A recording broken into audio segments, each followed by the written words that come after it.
अतीतोऽक्षरं ब्रह्म भगवान् पुरुषोत्तमः जनो जानन्निदं सत्यं मुच्यते भवबन्धनात्।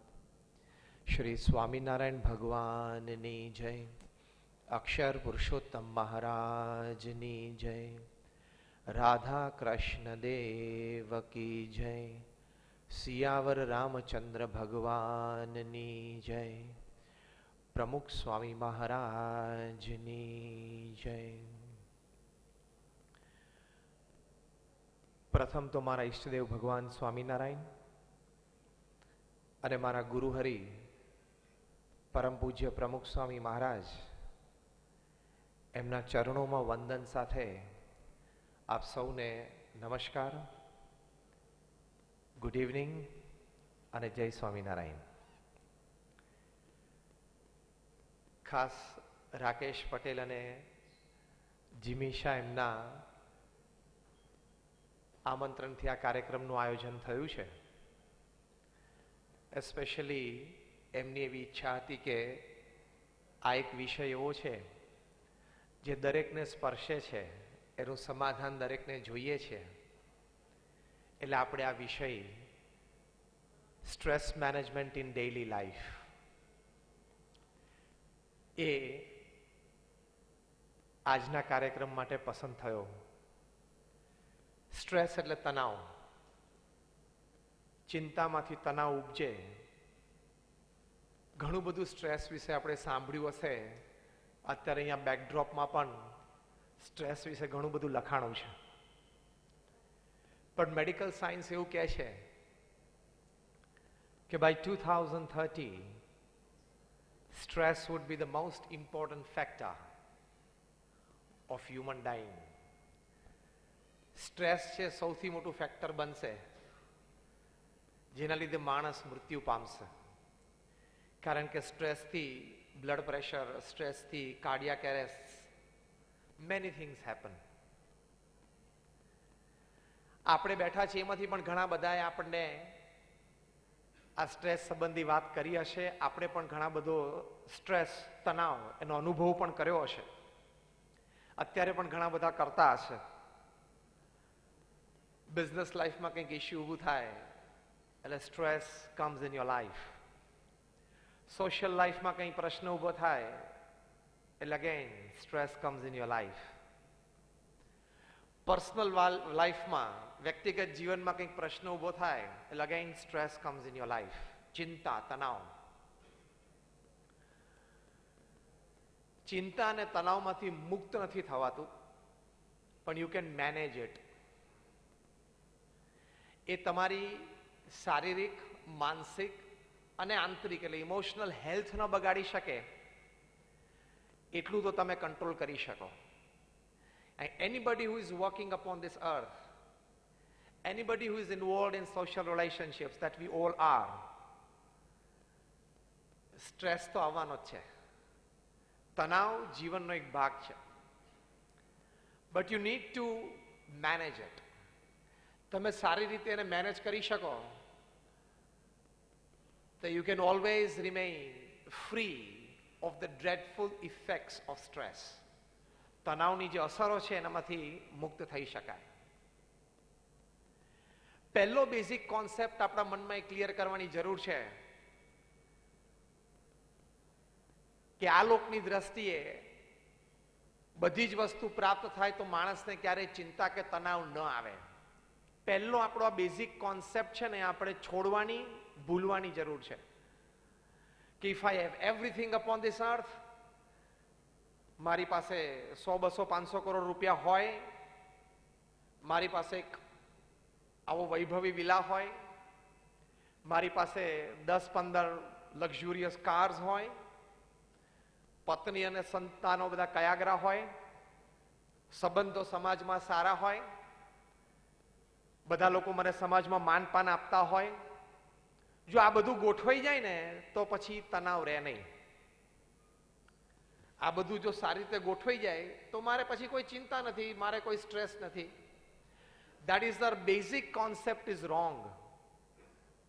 It is fundamentally wrong.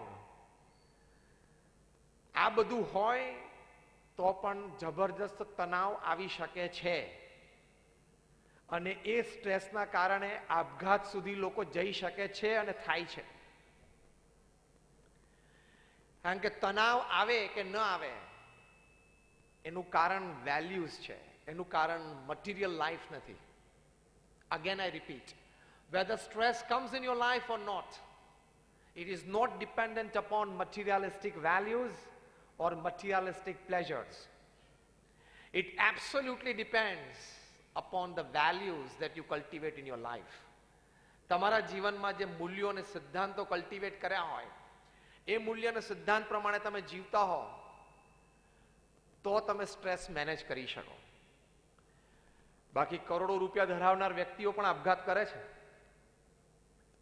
Let us have a fine comparison. એક સારી સરખામણી આપણે કરીએ. તમારામાંથી એલ્વિસ પ્રેસ્લીનું નામ સાંભળ્યું, હાથ ઊંચો કરો. Just raise your hands. 50%. Okay. Elvis Presley એક મહાન સંગીતકાર હતા, જેમ માઇકલ જેક્સન હતા તેમ. He was the king of rock and role.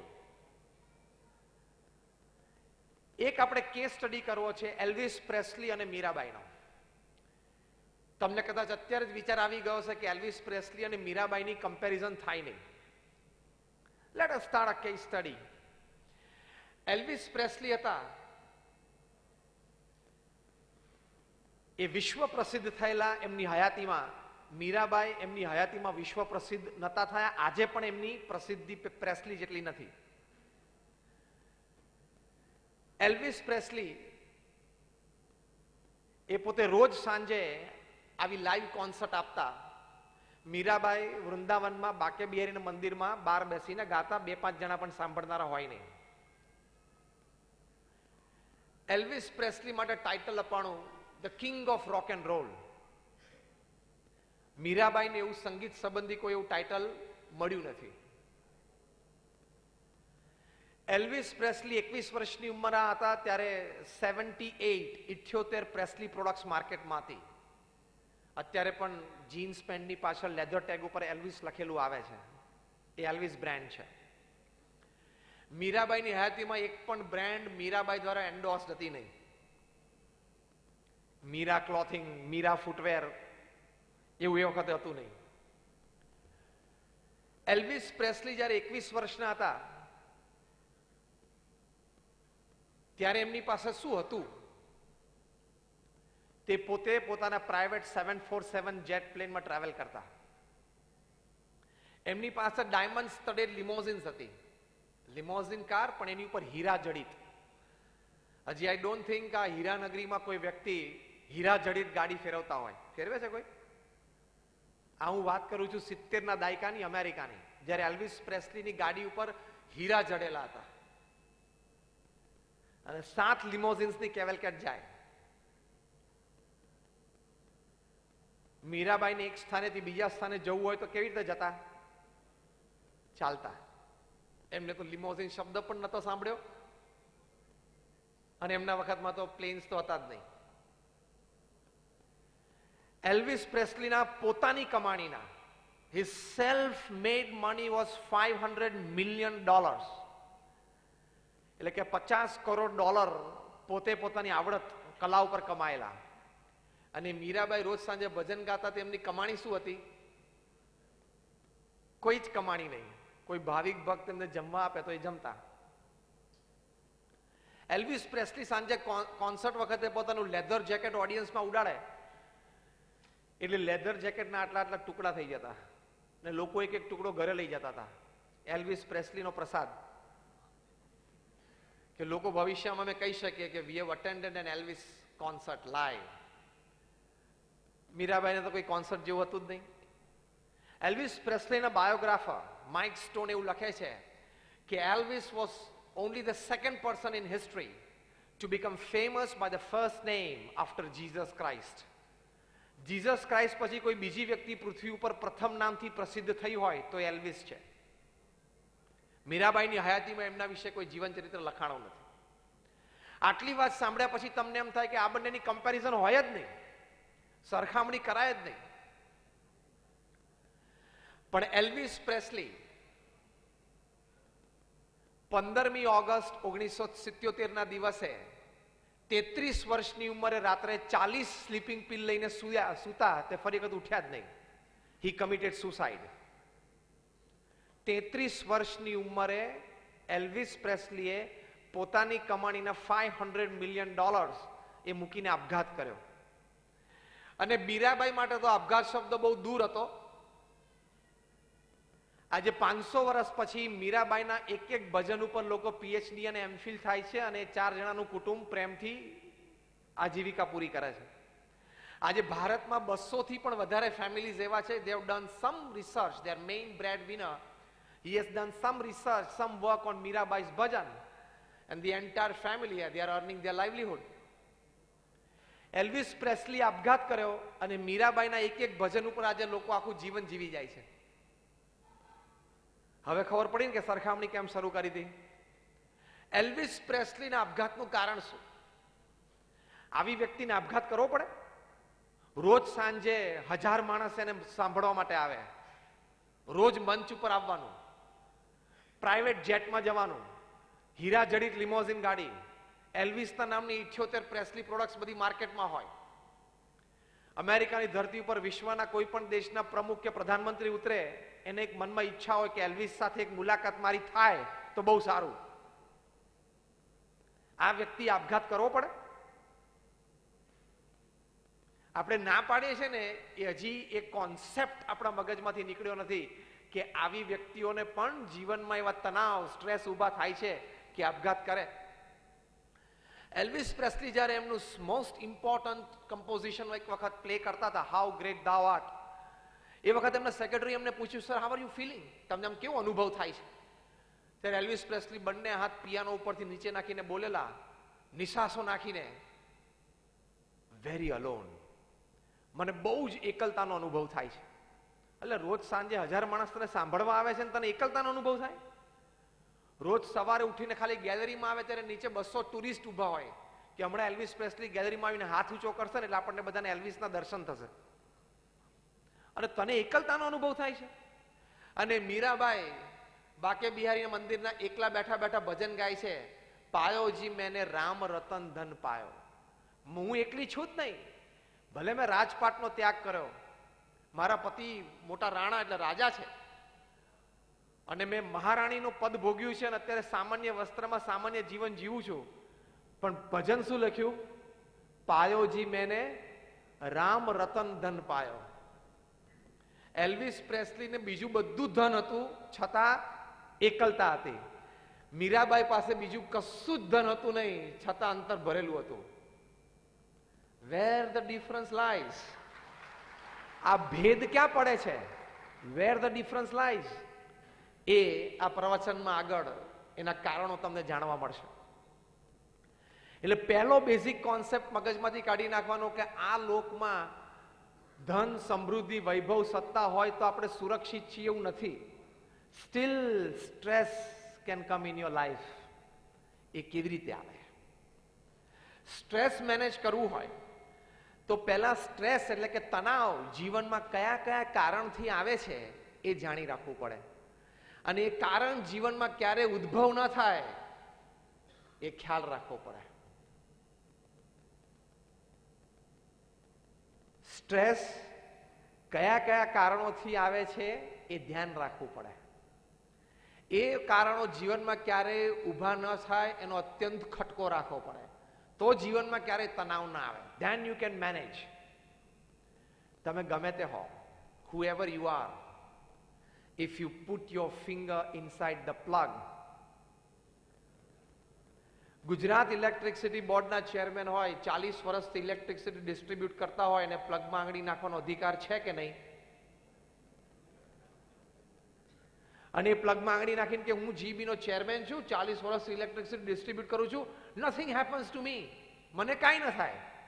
Electricity જીબીના ચેરમેનને ઓળખતી નથી, એ ખાલી સ્કિન, ફ્લેશ એન્ડ બ્લડને જ ઓળખે છે, ચોંટાડી દે. એમ તમે ગમે તે હોય, 500 કરોડનો માણસ હોય કે 5000 કરોડનો માણસ હોય, ફર્સ્ટ ઇમ્પોર્ટન્ટ રીઝન, ધંધામાં નીતિમત્તા ચૂક્યા તો સ્ટ્રેસ આવશે. એક વાર ચાલી જશે, 2 વાર ચાલી જશે, જેમ ટ્રાફિક લાઇટ્સમાં રેડ લાઇટ હોય, એકવાર નીકળી જાઓ, 2 વાર નીકળી જાઓ, 5 વાર નીકળી જાઓ, પણ એકવાર જ્યારે એક્સિડન્ટ થાય ત્યારે, એમ ધંધામાં અનીતિ એ થશે તો એક દિવસ તણાવ આવશે, જરૂર આવશે. પ્રતિસ્પર્ધી તરફથી આવશે, પાર્ટનર તરફથી પણ આવી શકે, ટેક્સ ડિપાર્ટમેન્ટ તરફથી પણ આવી શકે, અને બધું જ થઈ શકે. આપણે તો અહીંયા બેઠા છીએ શું છીએ? સત્યમ કંપનીના માલિક રામાલિંગા રાજુ, 8,000 કરોડનો માણસ, સત્યમ કોમ્પ્યુટર્સ. એવું કહેવાય છે કે અનૈતિક પ્રેક્ટિસીસ કરી, આપણે કંઈ કેસની ડિટેલ્સમાં નથી જતા, પણ ટુડે ઇઝ ઇન જેલ, આજે જેલમાં છે. તમારી કંપનીનું નામ સત્યમ હોય એટલે તમને કંઈ અસત્ય પ્રેક્ટિસીસ કરવાનો અધિકાર નથી મળી જતો, હુએવર યુ આર. અને રિગરસ ઇમ્પ્રિઝનમેન્ટ છે 7 વર્ષની, ચટાઈ ઉપર સુવાનું જેલમાં, જેલનો ખોરાક જ ખાવાનો, 7 વર્ષ rigorous imprisonment. Rajat Gupta, the face of corporate India in the western world, IIT Kharagpur graduate, Harvard MBA, મેકિન્સીના ડિરેક્ટર, ગોલ્ડમેન સેક્સના ડિરેક્ટર. પશ્ચિમ જગતમાં ભારતનો વ્યવસાયી ઇમેજ એટલે રજત ગુપ્તા. 40 વર્ષની કોર્પોરેટ ઇમેજ. જે રીતે ન્યૂઝપેપર્સમાં રિપોર્ટ્સ આવ્યા છે, જે રીતે કોર્ટના પ્રોસિડિંગ્સ થયા, એક 5 સેકન્ડની અનૈતિક પ્રેક્ટિસ અત્યારે એ જેલમાં છે. He just made a 5 second mistake. એવું કહેવાય છે કે દુનિયાના સૌથી ધનાઢ્ય ઇન્વેસ્ટર વોરેન બફેટે ગોલ્ડમેનને ઓફર કરી કે I want to invest my personal $5 billion. એમના $5 અબજ લેવા કે નહીં એની માટે ગોલ્ડમેન બોર્ડ ઓફ ડિરેક્ટર્સની મીટિંગ થઈ, અને એ મીટિંગમાં નક્કી થયું કે આપણે સ્વીકારવા. હવે એવું કહેવાય છે ફોન કોલ્સ ટ્રેક થયા પછી કે મીટિંગમાંથી બહાર નીકળ્યા પછી રજત ગુપ્તાએ મોસ્કો, રશિયાથી અમેરિકા એક ફોન કોલ કરી લીધા, કારણ કે બીજે દિવસે સવારે એનાઉન્સમેન્ટ થાય કે વોરેન બફેટના $5 billion ગોલ્ડમેનમાં આવે છે, એટલે શેર્સના ભાવ રાઇઝ થાય, એટલે ડિફરન્સ 24 કલાકમાં બહુ મોટો મળે. થયું. Next day when the announcements were made, Goldman stocks rose, reached the sky, અને સાંજે લોકોએ બધા millions of dollars ના શેર્સ વેચ્યા અને millions of dollars કમાણા. સારી બુદ્ધિ કહેવાય ને? આવી એકાદ ટીપ હાથમાં આવી જાય તો મજા આવે ને ધંધો કરવાની. સ્કોડામાંથી મર્સિડીઝમાં આવી જવાય ને, પોર્શે ઉપર આવી જવાય ને. અનૈતિકતા લાંબી ચાલતી નથી, થોડીક ચાલશે શરૂઆતમાં, લાંબી નહીં ચાલે. You have to pay back. આ પૃથ્વીનો સિદ્ધાંત છે. તમે જે અનૈતિક પ્રેક્ટિસીસ કરી હોય તમારે પાછી આપવી જ પડે. પ્રીત ભરારા નામના એક government attorney at Manhattan, he tracked out કે એવું કેવી રીતે બને કે કોઈક એક વ્યક્તિ મિલિયન્સ ઓફ ડોલર્સના શેર એક દિવસમાં ખરીદે, બીજે દિવસે એ શેરના ભાવ 1.5 બમણા થાય અને પાછા સાંજે વેચે. આ વ્યક્તિ પાસે કંઈક ઇનસાઇડ ઇન્ફોર્મેશન હોવી જ જોઈએ. ટ્રેકડાઉન થયું, ફોન કોલ્સ થયા અને સર્કમસ્ટેન્શિયલ એવિડન્સીસ એવા ઊભા થયા, વકીલની ભાષામાં સર્કમસ્ટેન્શિયલ એવિડન્સીસ, કે એમણે આ ફોન કોલ કરેલો છે, કબૂલ કર્યું. He was convicted. After conviction he was sentenced. એમના પાર્ટનર રાજા રત્નમ, જેણે એકચ્યુઅલ ખેલ કરીને તો 11 વર્ષની સજા થઈ છે, અત્યારે ભોગવે છે, હજી 3-4 વર્ષ જ પૂરા થયા છે. અને રજત ગુપ્તા માટે દુનિયાના પ્રતિષ્ઠિત 500 મહાનુભાવો, દુનિયાના 200 દેશોમાંથી, જેને રજત ગુપ્તાએ ઘણી બધી સામાજિક મદદો કરી હોય, ઘણી બધી એનજીઓઝને મદદ કરી હોય, એ બધાએ યુએસ લો એન્ફોર્સમેન્ટમાં, યુએસ જ્યુડિશિયલ સિસ્ટમમાં કાગળ લખ્યા કે આને સજા મિનિમાઇઝ કરજો. આ વ્યક્તિએ આફ્રિકામાં એક અનાથ આશ્રમ ખોલ્યું છે, આ વ્યક્તિએ આ દેશમાં આ મદદ કરી છે, આ વ્યક્તિએ આ દેશમાં આ મદદ કરી છે. તો એ 2 વર્ષની સજા તો થઈ. અને જ્યારે યુએસ કોર્ટમાં જજે જજમેન્ટ આપ્યું, mister Rajat Gupta, You are convicted of the charges and you are sentenced for 2 years imprisonment. ત્યારે રજત ગુપ્તા પેક્ડ કોર્ટરૂમની અંદર એક અક્ષર બોલી ના શક્યા. દ્રષ્ટિ નીચી પડી ગઈ, બે આંખમાંથી આંસુ ચાલી ગયા અને એક વાક્ય બોલ્યા જે વિશ્વ પ્રસિદ્ધ થયું, જે અહીંયા બેઠેલા તમામ વેપારી, ઇન્ડસ્ટ્રીયલિસ્ટ, બિઝનેસમેન યાદ રાખવા જેવું છે. રજત ગુપ્તા એક વાક્ય બોલ્યા, My 40 years of corporate image has gone down in drain in 5 seconds. તમારી 40 વર્ષની કારકિર્દી 5 સેકન્ડમાં ખલાસ થઈ શકે છે. Your 40 years of image building can go down in drain in 5 seconds if you go for unethical practices. અત્યારે કેટલા તણાવમાંથી પસાર થતા હશે. 7 વર્ષની રિગરસ ઇમ્પ્રિઝનમેન્ટ રામાલિંગા રાજુ, જે વ્યક્તિ રાજાની જેમ પૃથ્વી ઉપર રહેતા હોય, એને ચટાઈ ઉપર સુવાનો ઓછો તણાવ ચાલતો હશે અત્યારે? સ્ટ્રેસ કેટલો જતો હશે? એમના પત્ની, સંતાનો, સગાવાલા, એને સમાજમાં મોઢું દેખાડવું, લોકોની વચ્ચે રહેવું સ્ટ્રેસફુલ.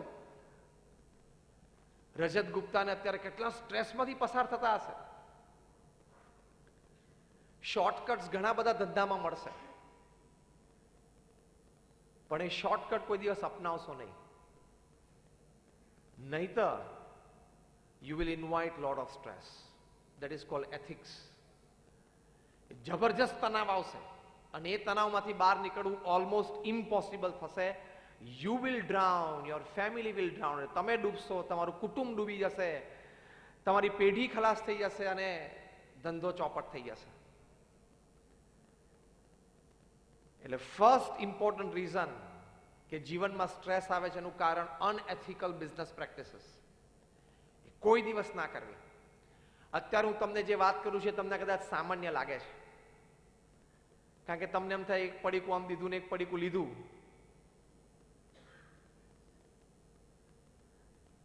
એમાં શું મોટી વાત છે? પણ it can happen to anybody any time. ગમે તે વ્યક્તિને ગમે ત્યારે થઈ શકે છે. Top management gurus of the world Stephen Covey હતા, અત્યારે ઓગમેન્ડિનો છે, જીમ કોલિન્સ છે, કેન બ્લેન્ચાર્ડ છે. આ બધી વ્યક્તિઓ 1 કલાક બોલવાના $1 લાખ ચાર્જ કરે છે. That is almost 60 lakh rupees for 1 hour. એટલે કે 1 મિનિટ બોલવાના $1 લાખ ચાર્જ કરે છે.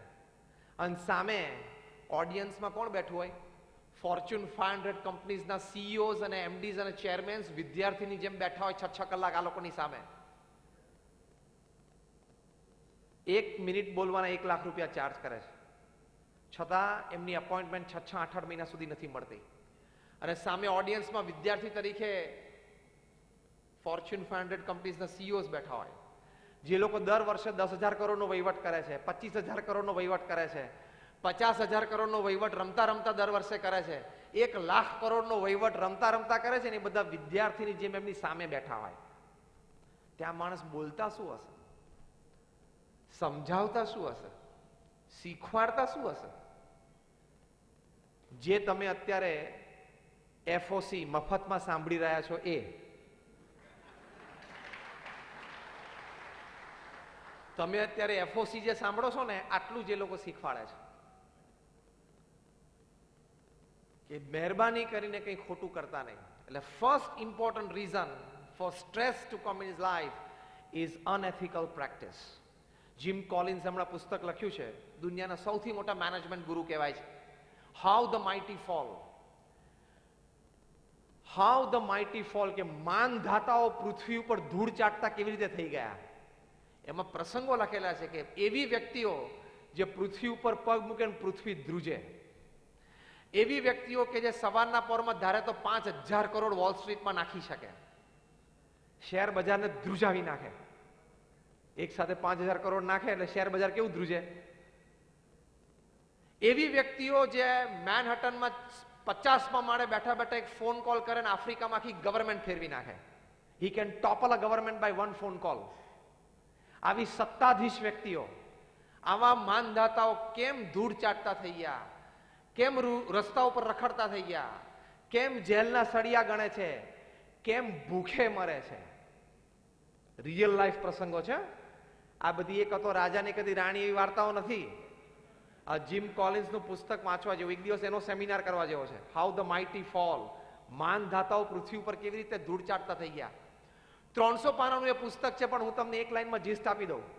એનો મતલબ એવું નહીં કે નહીં વાંચતા, વાંચજો, પણ એક લાઈનમાં હું તમને જીસ્ટ આપી દઉં. What this 300 pages.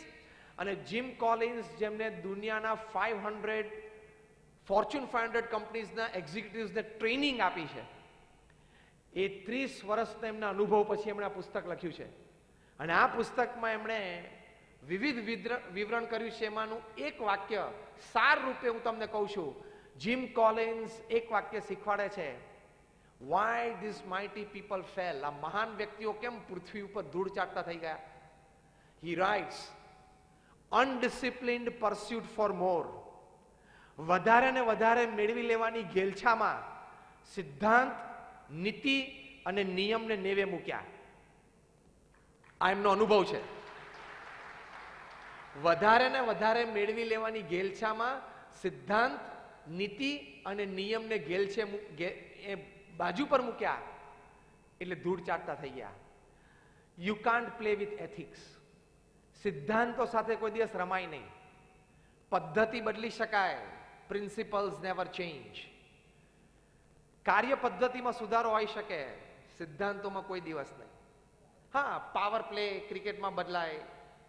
હવે 2 ફિલ્ડરે બહાર રહેવું 30 યાર્ડ સર્કલમાં, પછી કે હવે 3 રહી શકે, એ બધું થોડું બદલાય, પણ 3 સ્ટમ્પના 4 સ્ટમ્પ ના થાય. અને એ વાતને કોઈ દિવસ પ્રશ્ન પણ નહીં પૂછવાનો. Never ask questions to the basics and the principles of life. ઘણી બધી જગ્યાએ અમે સેમિનાર્સમાં જઈએ, લોકો ફંડામેન્ટલ ક્વેશ્ચન પૂછે, ભગવાન હશે કે નહીં, ભગવાન છે એની ખાતરી શું, કોણે આનું ઇન્વેન્શન કર્યું. Don't question the fundamentals. સિદ્ધાંત સિદ્ધાંત જ રહે છે.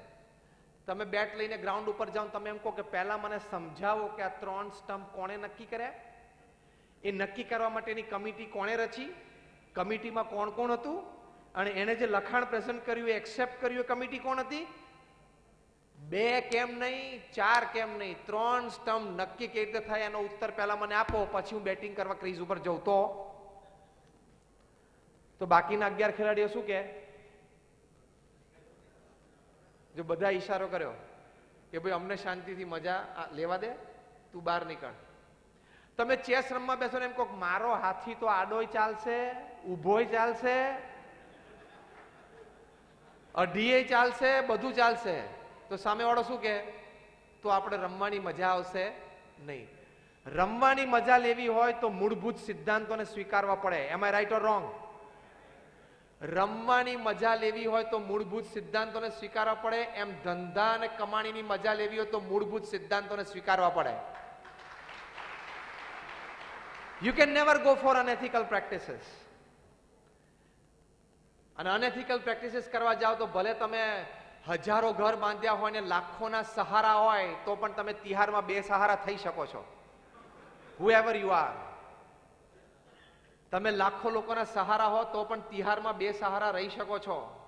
10,000 કરોડનો માલિક હોય ને એને પણ ચટાઈ ઉપર સૂવું પડે. સિદ્ધાંત જોડે કોઈ રમત નહીં. એની સામે આપણે બેઠા લઈએ છીએ તો કોણ છે? આપણા જીવન તો એ પગારે રાખે.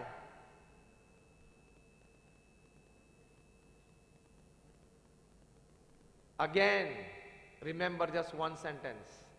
તમે જીબી ના ચેરમેન હો તો પણ પ્લગમાં આંગળી નાખવાની નહીં. આ બધા પ્રસંગો તમને યાદ ના રહે ને તો આ વાક્ય યાદ રાખવાનું. 40 વર્ષ સુધી ઇલેક્ટ્રિસિટી ડિસ્ટ્રીબ્યુટ કરી હોય ને તો પણ પ્લગમાં આંગળી નખાય નહીં.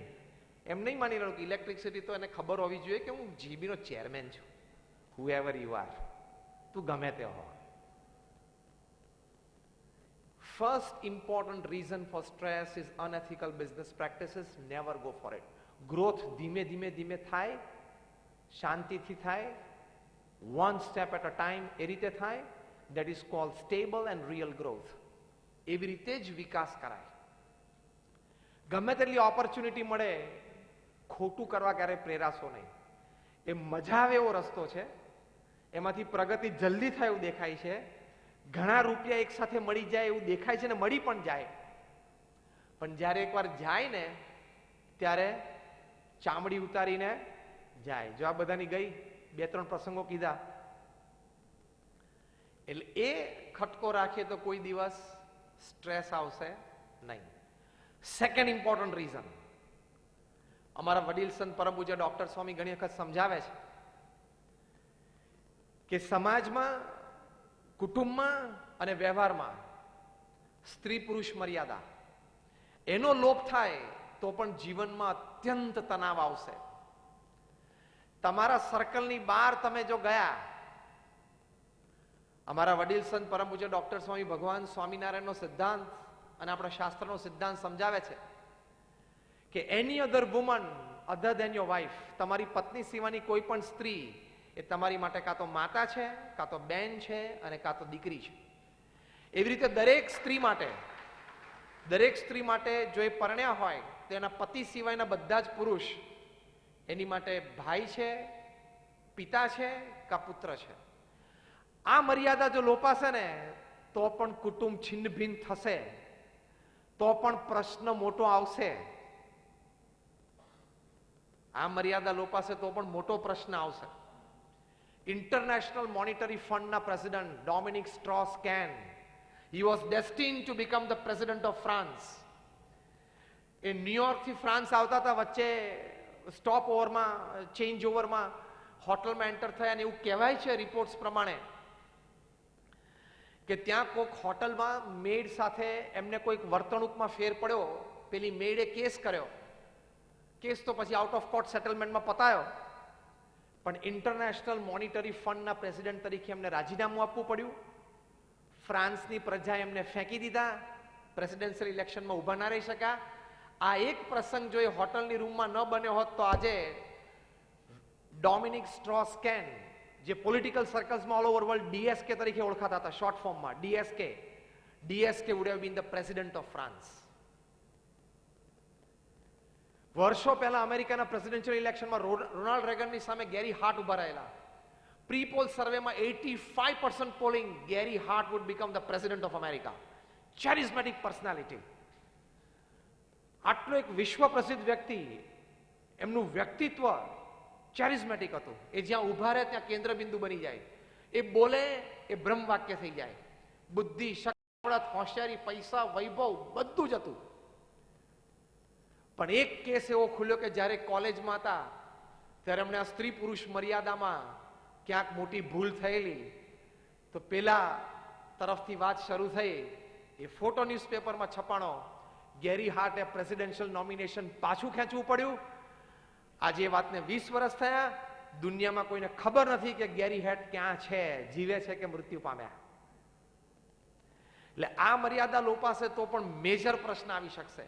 હમણાં અમેરિકાની બહુ જ મોટી આઈટી કંપની આઈગેટ, એના સીઈઓ ફનિશ મૂર્તિ, એમનો પણ આવો કેસ ન્યૂઝપેપરમાં રિપોર્ટ થયો છે.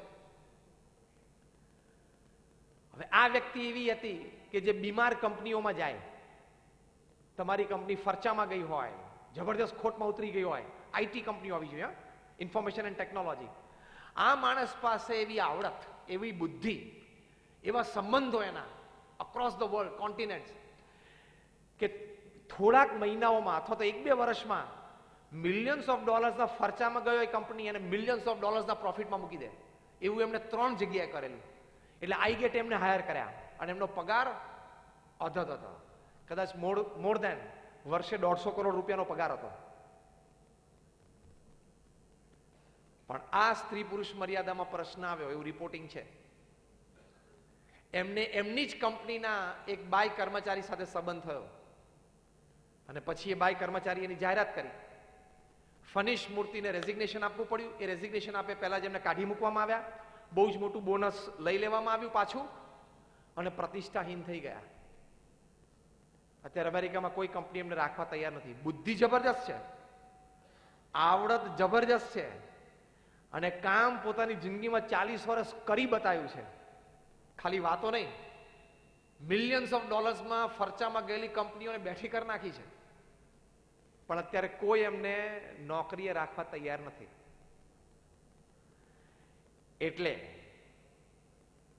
આપણા કુટુંબ, એ કુટુંબની બહાર કોઈ દિવસ મર્યાદાને લોપ કરીને પ્રશ્ન નહીં આવે એવું વિચારતા નહીં, આવે જ છે. ન્યૂઝપેપરમાં બધી ઘણી વાતો સાંભળો છો ને, વાંચીએ છીએ ને, અને તમારા સર્કલમાં કોકને થયું હશે, સાંભળ્યું પણ હશે. એટલે આ બે વસ્તુનો અત્યંત ખ્યાલ રાખવાનો, તો તમે 80% તણાવમાંથી બચી જશો.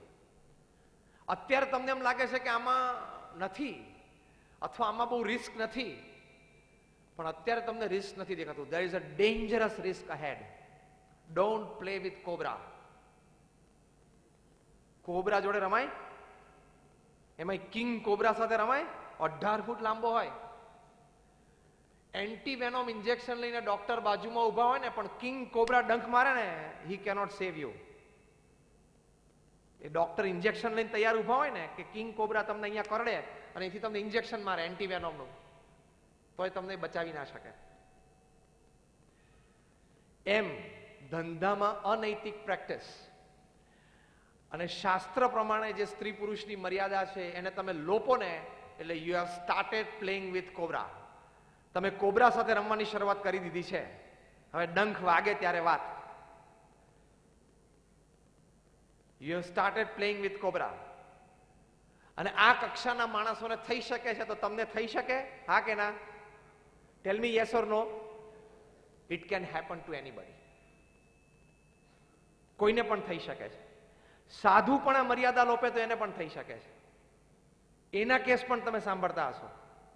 એટલે બીએપીએસ સંસ્થામાં પ્રમુખ સ્વામી મહારાજે આ સ્ટ્રિક્ટ મર્યાદા મૂકી છે. બીએપીએસ સંસ્થાના સાધુને આ પ્રશ્ન નથી, કારણ કે આ મર્યાદા મારે છે. આ કપડાં પહેરીને તમે આ મર્યાદા લોપો તો આ કપડામાં પણ પ્રશ્ન. ભલે લોકો તમને માનતા હોય, પૂછતા હોય. Discipline stands fast. Ethics stands fast. Ethics અને ડિસિપ્લિન્સથી પર કોઈ વસ્તુ નથી. એટલે સ્ટ્રેસ ન આવે એની માટે આપણને રામાયણમાં તુલસીદાસજી એક સરસ વાત કરી છે. આ બે મુદ્દા જે પહેલા કીધા ને એ સંબંધિત. તુલસીદાસજીએ સિમ્પલ લખ્યું કે પરધન પથ્થર માનીએ, પર સ્ત્રી માત સમાન, ઇતને સે હરી ના મિલે તો તુલસીદાસ જમાન. કે પરધન છે ને એને પથ્થર માનજો, અને પર સ્ત્રી છે એને માતા માનજો. ઇતને સે જો હરી ના મિલે, તમને જો ભગવાન ના મળે ને તો તુલસીદાસ તમારો જામીન છે. અને હરી મળે એટલે ક્યાં પછી સ્ટ્રેસ રહ્યો? એટલે ઇનડાયરેક્ટલી આના બીજા શબ્દો એ છે કે તમને ક્યારેય જીવનમાં સ્ટ્રેસ આવશે જ નહીં. સત્યમ કંપનીના માલિક રામાલિંગા રાજુ, જેનાથી આપણે વાતની શરૂઆત કરેલી, એમણે આ તુલસીદાસની વાત માની હોત તો? રજત ગુપ્તાએ આ તુલસીદાસની વાત માની હોત તો? પરધન પથ્થર માનીએ, કે પરધન છે એટલે કે બીજાનું જે ધન છે આપણી માટે પથ્થર છે, ધૂળ છે. આ તો બીજાના ધનમાં જ હાથ નાખવાની વધારે મજા આવે છે. આપણું સેફ ડિપોઝિટ વોલ્ટમાં હોય, બેંકમાં હોય, બીજાના ધનમાં હાથ નાખવાની વધારે મજા આવે છે. પણ આ સિદ્ધાંત મૂક્યો. ડોમિનિક સ્ટ્રોસ કેન, IMF ના પ્રેસિડેન્ટ, જેની આપણે વાત કરી, એના બીજી લાઈન માની હોત તો કે પર સ્ત્રી માત સમાન, તો અત્યારે એ ફ્રાન્સના પ્રેસિડેન્ટ હોત. અને હમણાં G4 અને G8 ની સમિટ માનનીય મુખ્યમંત્રી પ્રધાનમંત્રીશ્રીએ ન્યુયોર્કમાં કરી ત્યારે બેઠા હોત એની સાથે. અત્યારે એક નાની કંપનીમાં CEO તરીકે કામ કરે છે. ફનીશ મૂર્તિ આ વાત માની હોત તો. પણ પેલું શું થાય, ટાઈ પહેરી હોય, કોટ પહેર્યો હોય અને 3-piece સૂટ પહેર્યો હોય ને, ત્યારે આની વાત મનાય નહીં. ભગવા કપડાની વાત મનાય નહીં. when you are under that glamour, when you are under that power, it's difficult to believe this talk. આની આ જ વાત જે હું અત્યારે કરું છું, કે અહીંયા કોઈ મેનેજમેન્ટ ટ્રેનર આમ ચાલતો અહીંયા માઇક પર આવીને 3-piece સૂટ ને ટાઈ પહેરીને આમ કરતો બોલતો હોત ને, તો તમે કદાચ $1,00,000-2 લાખ રૂપિયા એને કલાકના બોલવાના આપ્યા હોત ને, તમને આ બધી વાતો ઓહો લાગે છે. પણ મેં કીધું એમ, ફોર્ચ્યુન 500 કંપનીઝના CEOs જે વાતો સાંભળે છે ને, તમે અત્યારે FOC સાંભળો છો. આ જ હકીકત છે. એટલે સ્ટ્રેસનું બીજું મોટું કારણ આ છે. આ બધા માનધાતાઓ તને મને કે હુ ઇઝ તુલસીદાસ, આ રામાયણ શું છે? પણ તારી જિંદગી બચાવે ને એવી વાતો છે અંદર, અને જિંદગી ડૂબતી હોય ને તો તારી શકે એવી વાતો છે અંદર. આ તુલસીદાસની વાતો આ બધા માની હોત તો. પણ જો એને કોઈ તુલસીદાસની વાત કરવા જાય ને, તો કે એની ભાષામાં who is Tulsidas, what is Ramayana, It is irrelevant. 500 years back, 5000 years back, lakhs of years back, લાખો વર્ષ જૂની વાતો આ જમાના પ્રમાણે છે જ નહીં. વાંધો નહીં, પ્લગમાં આંગળી નાખ. રામાયણની મહાભારતની વાતો આ જમાના પ્રમાણે નથી. એવું તું બોલે છે ને એ પ્લગમાં આંગળી નાખવાની શરૂ કરી દે, ચોટી જઈશ. It is relevant even today. સિદ્ધાંત સિદ્ધાંત જ રહે છે, એ કોઈ દિવસ એમાં ફેરફાર થતો નથી. ત્રીજું ઇમ્પોર્ટન્ટ રીઝન સ્ટ્રેસ કેમ આવે છે, આપણે આપણા વર્ક, લાઈફ અને ફેમિલીને બેલેન્સ નથી કર્યું. ઘણી વખત અમે અમારા સેમિનાર્સમાં શીખવાડે છે કે તમારી પાસે 24 કલાક છે, તો you should divide it into 8 + 8 + 8. First 8 hours is honest, ethical, hard work. જે પણ વ્યવસાયમાં હોય એમાં પ્રામાણિક, નૈતિક પુરુષાર્થ કરો, એ 8 કલાક. બીજા 8 કલાક સારી રીતે ઊંઘવું અને આરામ કરો. અને ત્રીજા 8 કલાક બહુ ઇમ્પોર્ટન્ટ છે, ત્યાં આપણે ખોટ ખાઈએ છીએ. વી મિસ આઉટ ધેર. ત્રીજા 8 કલાકમાં 3 F અને 3 H. 3 F એટલે ફેમિલી, ફ્રેન્ડ્સ અને ફેઇથ. 3 H એટલે હેલ્થ, હાઇજીન એન્ડ હોબી. હું ફરી વખત રિપીટ કરું છું. ત્રીજો 8 છે ને ઇમ્પોર્ટન્ટ છે, ત્યાં આપણે ચૂકી જઈએ છીએ એટલે સ્ટ્રેસ આવે છે. Third 8 is very important. Again I repeat, third 8 is 3 F અને 3 H. 3 F is family, friends and faith, એટલે કે કુટુંબ, મિત્ર વર્તુળ અને શ્રદ્ધા. અને 3 H એટલે હેલ્થ, હાઇજીન અને હોબી, એટલે કે સ્વાસ્થ્ય, આજુબાજુ શુદ્ધતા, ચોખ્ખાઈ અને હોબી એટલે શોખ. આ 6 ડિપાર્ટમેન્ટ્સમાં તમારા ત્રીજા 8 કલાક જવા જોઈએ.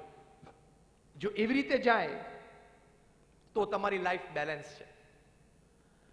8 કલાકથી વધારે તમારે કામ કરવું પડે, કોઈક વખત એવા પ્રોજેક્ટ્સ હોય તો કરવું પડે. બાકી if you are working more than 8 hours, that clearly proves કે you are not a planned person. તમે જીવનમાં કામનું પ્લાનિંગ નથી કર્યું. કામ કેવી રીતે કરવું એ તમને આવડતું નથી. એ હકીકત છે. તમે એમ ના સમજતા કે અમે સંતો ખાલી ઉપદેશની વાત કરીએ છીએ. હું જે સંસ્થામાંથી આવું છું ને, એ સંસ્થા દુનિયાની ટોપ 10 NGOsમાંની એક સંસ્થા છે, ધ BAPS સ્વામિનારાયણ સંસ્થા. જે દુનિયાની પ્રથમ 10 સંસ્થાઓ લઈએ ને એમાંની એક સંસ્થા છે આ.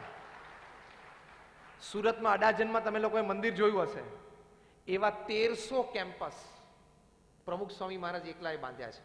સુરતમાં હોસ્પિટલ તમે જોઈ હશે,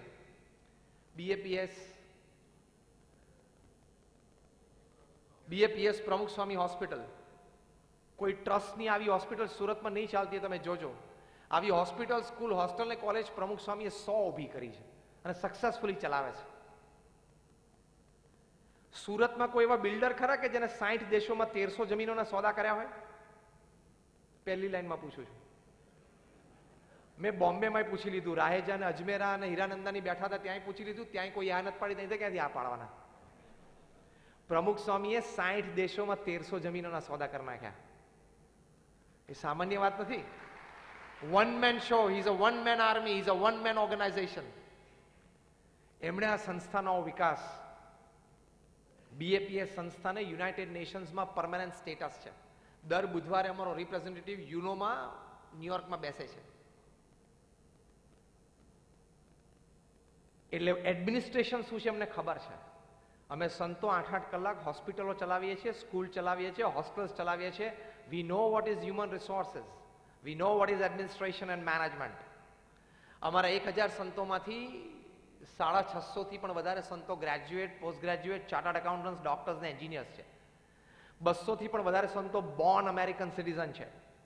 21 વર્ષની ઉંમરે સ્ટેનફર્ડ, યેલ કે ઓક્સફર્ડમાંથી MBA થયા હોય અને $1.5-2 લાખ પગાર છોડીને આવ્યા હોય. કુટુંબમાં એકના એક હોય અને અમેરિકામાં 20 મોટલનો માલિક હોય ને એના દીકરા પણ સાધુ થયા છે. એટલે હું અત્યારે જે વાત કરું છું તમે એમના સમજતા ખાલી ચોપડીમાંથી વાંચીને વાત કરું છું. We are fully into administration, management, આટલી મોટી સંસ્થા રન કરીએ છીએ.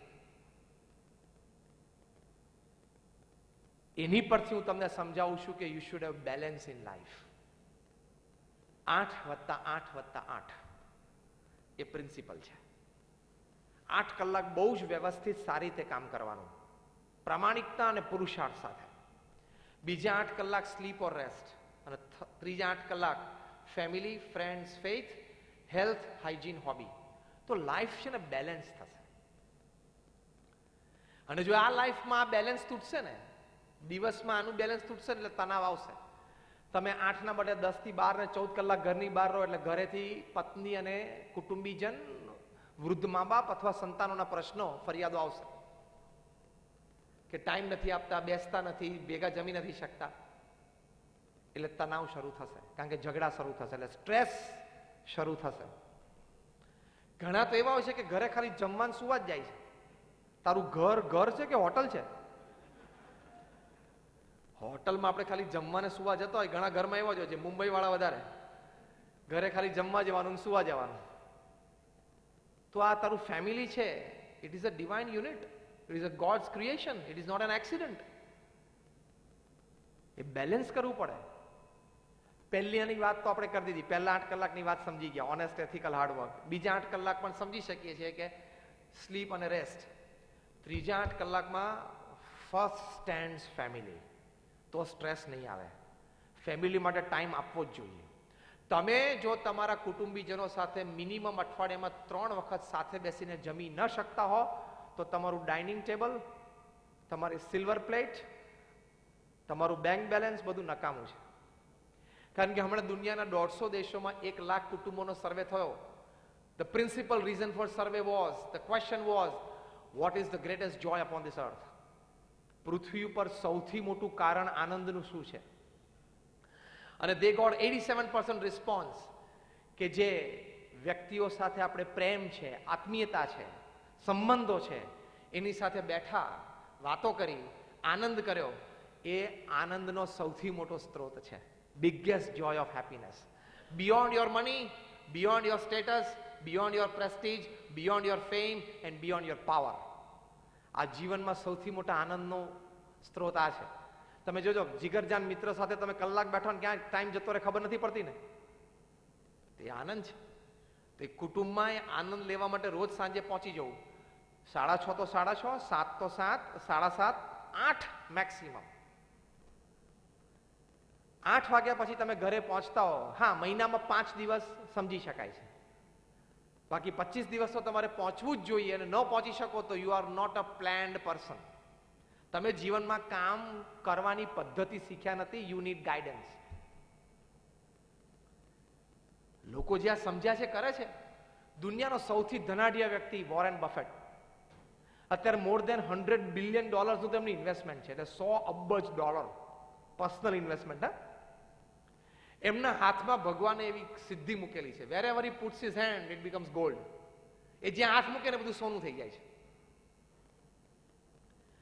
એમણે હમણાં 50 વર્ષ જીવનમાં, લગ્ન જીવનના પૂરા થયા, એટલે એમની જે કંપની છે બર્કશાયર હેથવે, એ 63 કંપનીઝ છે, એમાં 63 CEOs એ દુનિયાના 63 સિટીઝમાં સરપ્રાઈઝ પાર્ટીઝ રાખી. એટલે એવરી વીકેન્ડ પાર્ટી, 1 વર્ષ સુધી પાર્ટીઝ ચાલી.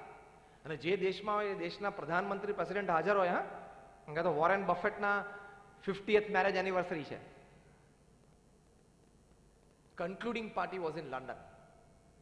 મોર than 20 heads of states were present. 20 દેશોના પ્રધાનમંત્રી અને રાષ્ટ્રપ્રમુખો ઓડિયન્સમાં હાજર હતા. અને વોરેન બફેટ અને એમના પત્ની સ્ટેજ ઉપર બેઠા હતા. સમજી શકાય ને આ પ્રસંગની ગરિમા કેટલી હશે, ઓડિયન્સ કેવું હશે. Proceedings were going on and somebody asked a question કે તમને વાંધો ના હોય તો એક પ્રશ્ન પૂછું. બફેટ કપલને પૂછ્યું કે what is the secret of your happy 50 years of married life? 50 વર્ષનું સુખી લગ્ન જીવનની ચાવી, રહસ્ય શું છે? વોરેન બફેટ માઇક ઉપર આમ ઉત્તર આપવાની શરૂઆત કરી, પહેલા એમના પત્નીએ માઇક ખેંચી લીધું કે આનો ઉત્તર હું આપીશ. વોરેન બફેટના ચહેરા ઉપર કોઈ કરચલી ફરકી નહીં, આંખ પણ ઊંચી ન થઈ, અને ચહેરો સ્માઇલમાં રહ્યો. એમાંથી લોકોને 50% ઉત્તર તો મળી ગયો કે બરોબર, આ સંબંધો 50 વર્ષ ચાલે. તમે ઘણું સમજી ગયા ને?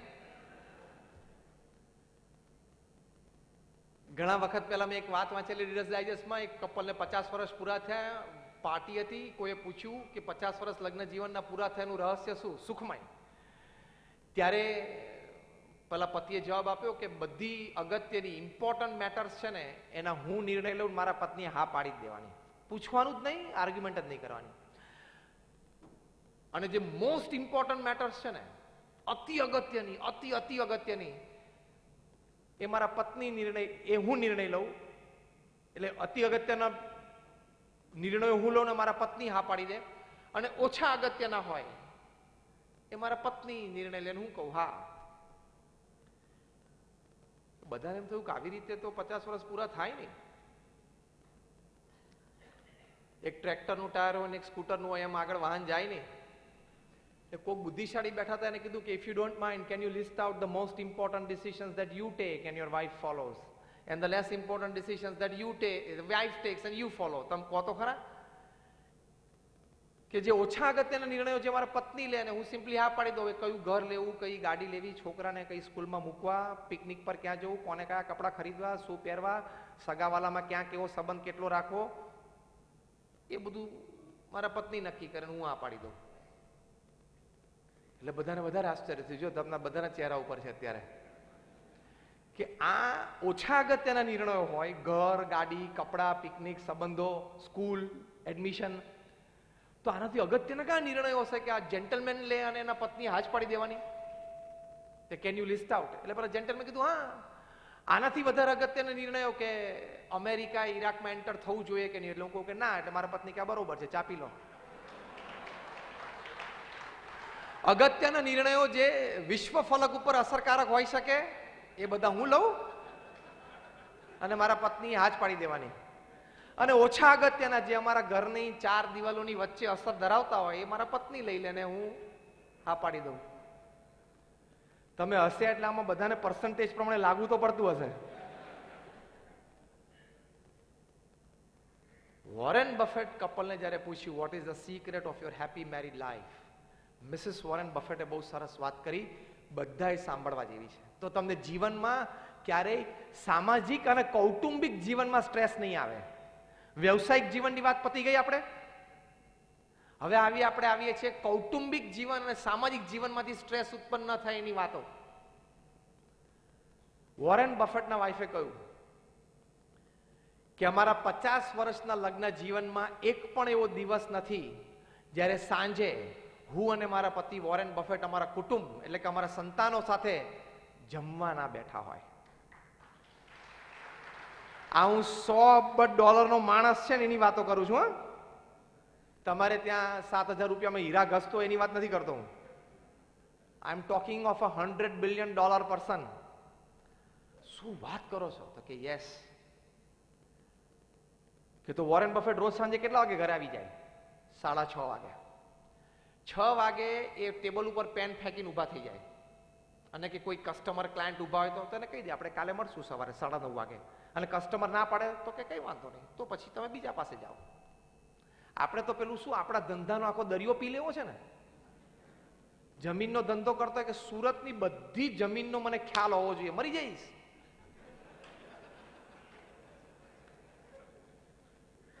હું રિયલ એસ્ટેટમાં છું ને, સુરતમાં કઈ જમીનનો કયો છો, તારી જે 5 જમીન છે તું શાંતિથી સંભાળ, એ ડેવલપ કર, નહીં તો રાત્રે ઊંઘે નહીં આવે.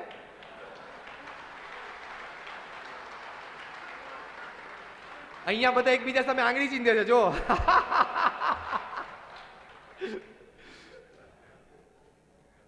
કોના પડીકા હીરાના કેટલા ફર્યા દિવસમાં, કોના ખિસ્સામાંથી નીકળ્યું, કોના ખિસ્સામાં કે બહુ લાંબી ચિંતા ના કર, આખો દરિયો નહીં પીવાય. તને તરસ લાગી હોય ત્યારે ખાલી એક જગ જ પીવાય, વધુમાં વધુ ડોલ નથી પીવાતી. તારા જે 2-5 પડીકા સાંજ પડ્યો હોય ને હીરાને, એટલું તું ધ્યાન રાખ, બાકી ગાંડો થઈ જઈશ. વોરેન બફેટે at 6 he throws his pen on the table, he comes back home. Warren બફેટને જ્યારે વચ્ચે પૂછ્યું કે રિયલી, ત્યારે વોરેન બફેટ બહુ સરસ બોલ્યા કે સવારે 9 થી સાંજે 6 હું બિઝનેસમેન છું, સાંજે 6 થી રાત્રે 10 હું ફેમિલી મેન છું. See, this is balance. તો કોઈ દિવસ સ્ટ્રેસ નહીં આવે. તો આ સ્ટ્રેસ મેનેજ થશે. આ ટાઈમિંગ તમારે મેનેજ કરવા પડશે. વોરેન બફેટના પત્નીએ બીજી વાત કરી કે અમારા 50 વર્ષના લગ્ન જીવનમાં એક પણ દિવસ એવો બાકી નથી કે જ્યારે અમે અમારા સંતાનોને ભણાવવા માટે અડધો કલાક સાથે બેઠા ના હોય. એ સંતાનો મોટા થયા પછી અમારા પૌત્ર અને પૌત્રીને પણ અમે જ ભણાવ્યા. અને આજે અમારા પરપૌત્ર નાના નાના બધા 1, 2, 3 વર્ષના છે, એટલે અમારે ગ્રેટ ગ્રેન્ડ ચિલ્ડ્રન એને પણ અમે જ ટ્યુશન આપીએ છીએ. આજે 70+ વર્ષની ઉંમર પછી પણ વોરેન બફેટ એના પત્ની એમના ગ્રેટ ગ્રેન્ડ ચિલ્ડ્રનને રોજ સાંજે અડધો કલાક ટ્યુશન જાતે આપે છે. અને તમે લોકો તમારા સંતાનોને કે તમારા પૌત્રને એ શું ભણે છે ટ્યુશન આપવાની વાત તો પછી, એનો ખ્યાલ નથી રાખતા અને ટ્યુશનના સાહેબો રાખી દો છો. એટલે તમને ટ્યુશન પોસાય છે અને વોરેન બફેટને નહોતું પોસાતું એમ ને?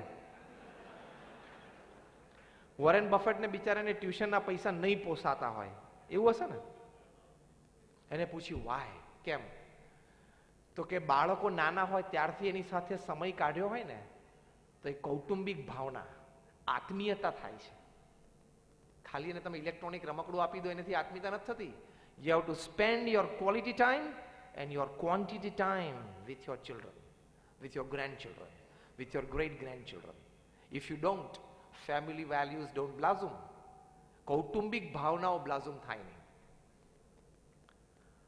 ત્રીજી વાત કરી, વોરેન બફેટના પત્નીએ કીધું કે એક દિવસ પણ એવો નથી, સિવાય કે વોરેન બફેટ ઇન્ટરનેશનલ બહાર ટ્રાવેલ કરતા હોય ત્યારે, કે રોજ સાંજે જમ્યા પછી હું ને મારા પતિ વોરેન બફેટ અડધો કલાક સાથે ચાલવા ન ગયા હોય ગાર્ડનમાં, એવું મને કોઈ દિવસ યાદ નથી. હવે આ 3 પ્રશ્ન મારે તમને બધાને પૂછવાના કે રોજ અડધો કલાક સંતાનો સાથે રાત્રે બેસો છો? રોજ રાત્રે કુટુંબના બધા સભ્યો સાથે જમો છો?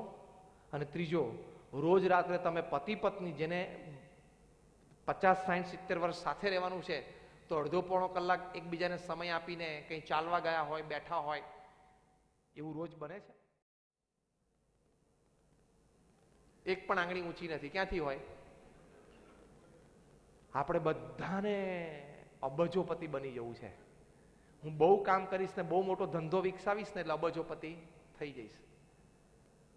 જીવનમાં ખાલી પૈસાનો આનંદ નથી. There are many other joys in life. You don't miss out. એ તમને મોટી ઉંમરે ખબર પડશે, અત્યારે ખબર નહીં પડે. એટલે આ બેલેન્સ કરવું પડે.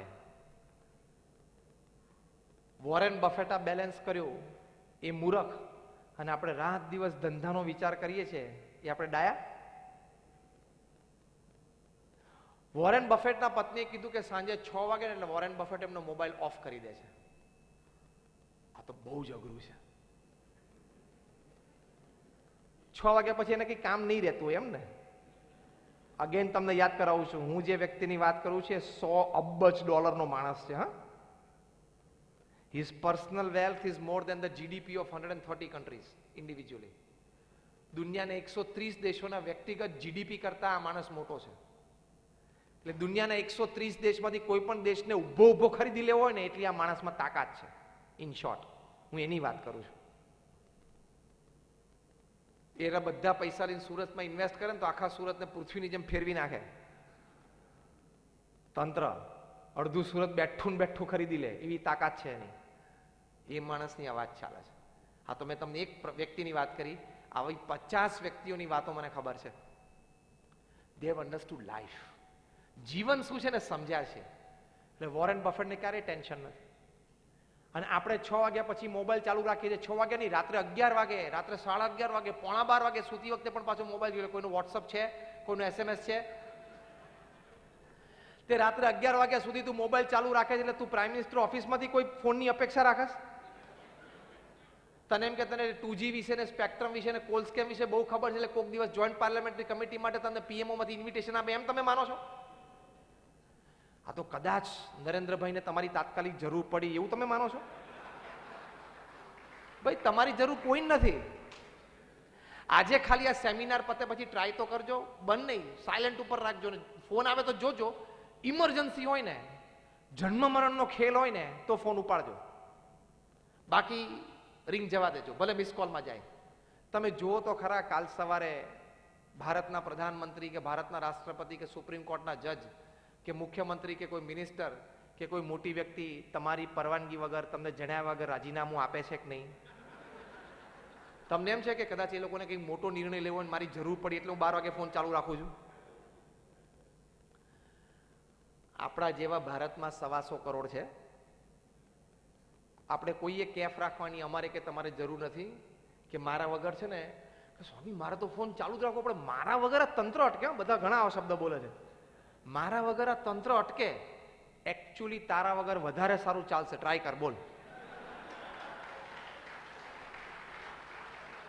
કારણ કે મિસિસ ઇન્દિરા ગાંધી હતા ને ત્યારે ભારત એવું માનતું હતું કે મિસિસ ગાંધી વગર ભારત ના ચાલે.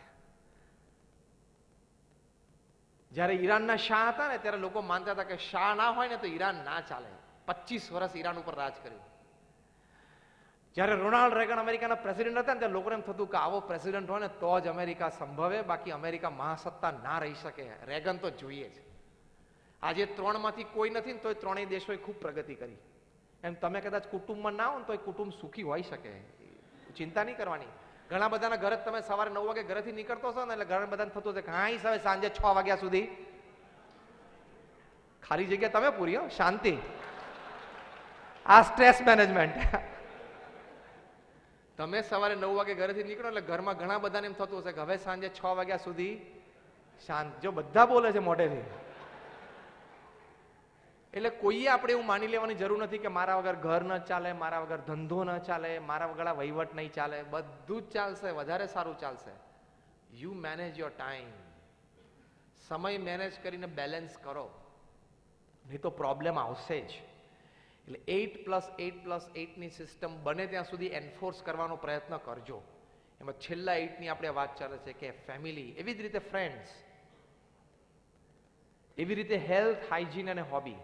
સ્વાસ્થ્ય માટે પણ થોડો પ્રયત્ન કરજો, નહીં તો ત્યાંથી પણ સ્ટ્રેસ જન્મી શકે છે. હા, તમારી 25, 30, 35 વર્ષની ઉંમર બ્લડ પ્રેશર, ડાયાબિટીસ ચાલુ થશે ને એટલે તણાવ આવશે. ડોક્ટર એમ રાઈટ ઓર રોંગ? આવશે જ. એ તમે લગ્ન પ્રસંગમાં ગયા હોય અને ફર્સ્ટ ક્લાસ સુરતી ઘારી ઘીની લસબસતી પડી હોય અને તમે ખાઈ નહીં શકો ને, એમાંથી તણાવ જન્મશે. Stress can come by that way also. એટલે હેલ્થ અને હાઇજીન ઉપર અત્યંત ધ્યાન રાખજો. સુરતમાં ઓબેસિટીના પ્રશ્નો બહુ વધવા માંડ્યા છે, એટલે કે સ્થૂળપણું, જાડાપણું, એના પ્રશ્નો બહુ વધતા ગયા. કારણ કે અહીંના ખોરાકમાં તેલ મુખ્ય છે.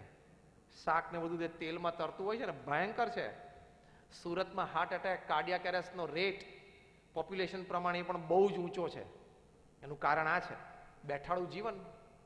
ઓબેસિટી, એસી ઓફિસમાં તમે 8-10 કલાક રહો એટલે જાડા પોળા થવા જ માંડવાના. એટલે હેલ્થ માટે, એક્સરસાઇઝ માટે પણ અડધો-પોણો કલાક રોજ કાઢવો જોઈએ, તો તમે મેનેજ કરી શકશો. હેલ્થમાં એક્સરસાઇઝની સાથે સાથે, આમાં હું ડીપ જતો નથી કારણ કે આ તો બધા ઘણા બધા ટ્રેનર્સો જે કરે છે, પણ યોર ફૂડ હેબિટ્સ, શાસ્ત્રમાં લખેલી વાત તમે લોપો ખોરાક સંબંધી, એટલે પણ સ્ટ્રેસ આવશે. Now we are coming to the 4th point.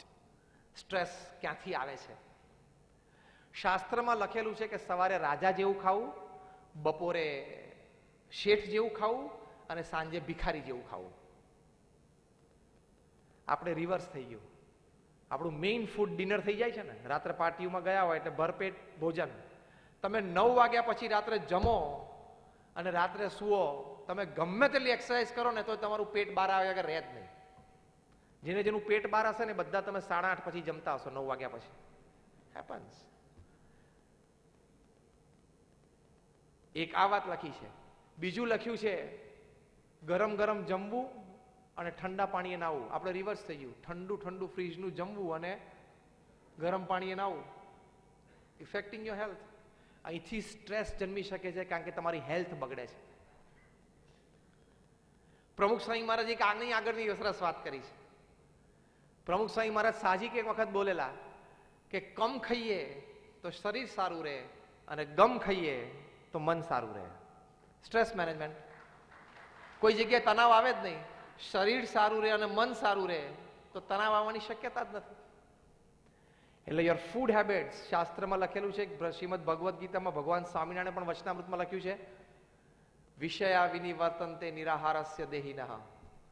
અત્યંત ખોરાક ઉપર સંયમ જોઈએ.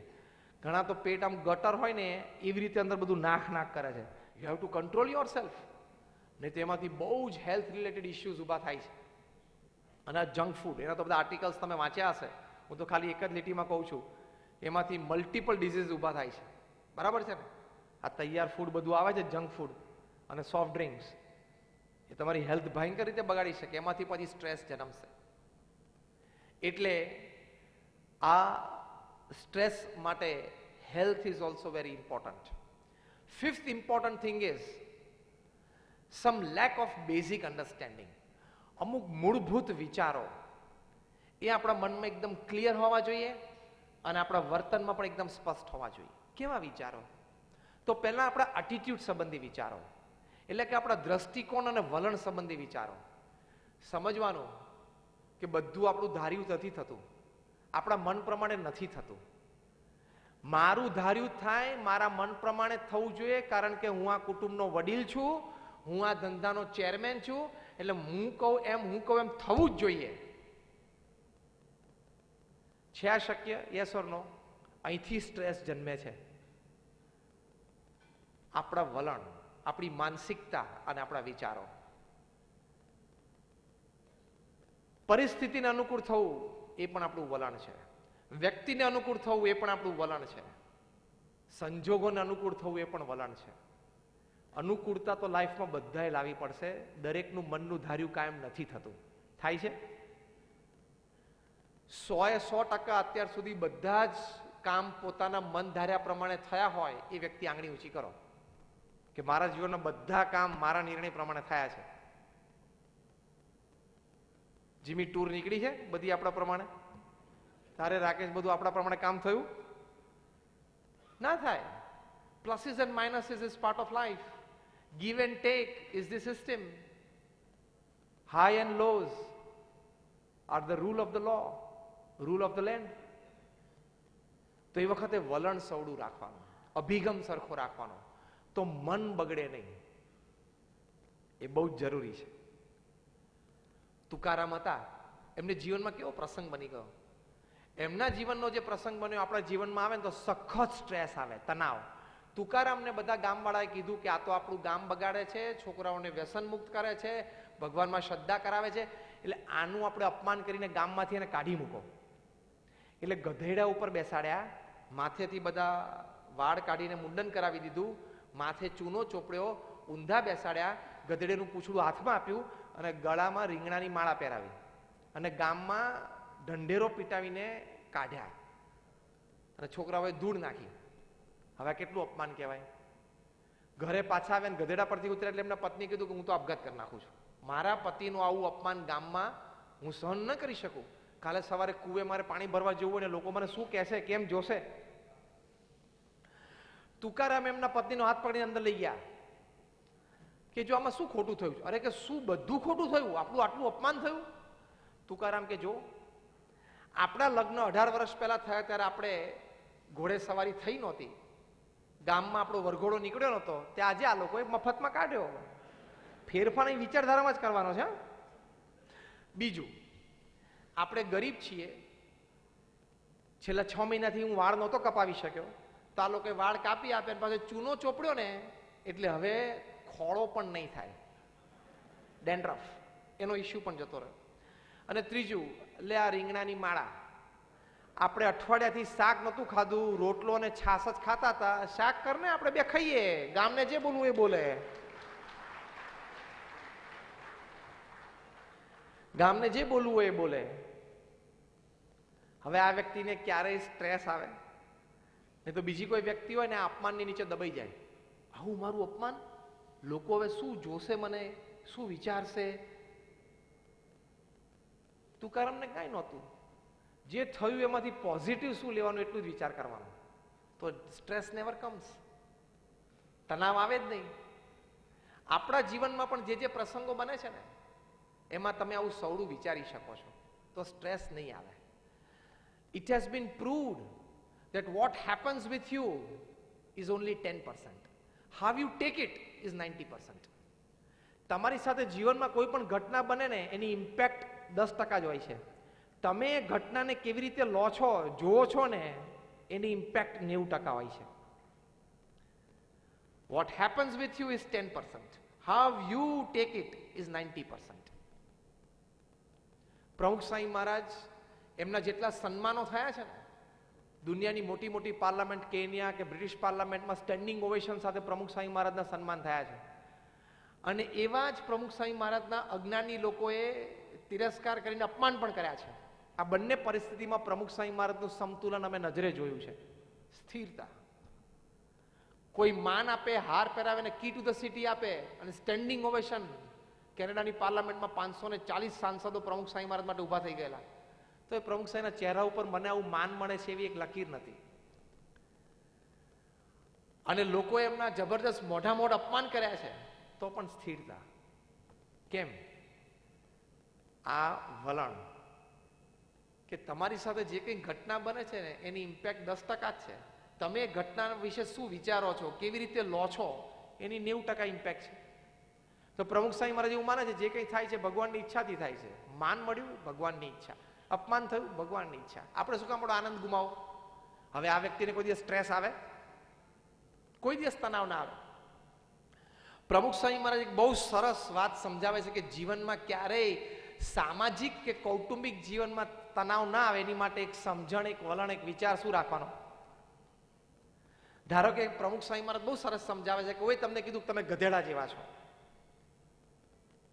હવે આટલી ભર સભામાં કોઈ વ્યક્તિને કહું તમે તો ગધેડા જેવા છો, તમને કેવું લાગે? અપમાન લાગે ને? કોઈને પણ લાગે.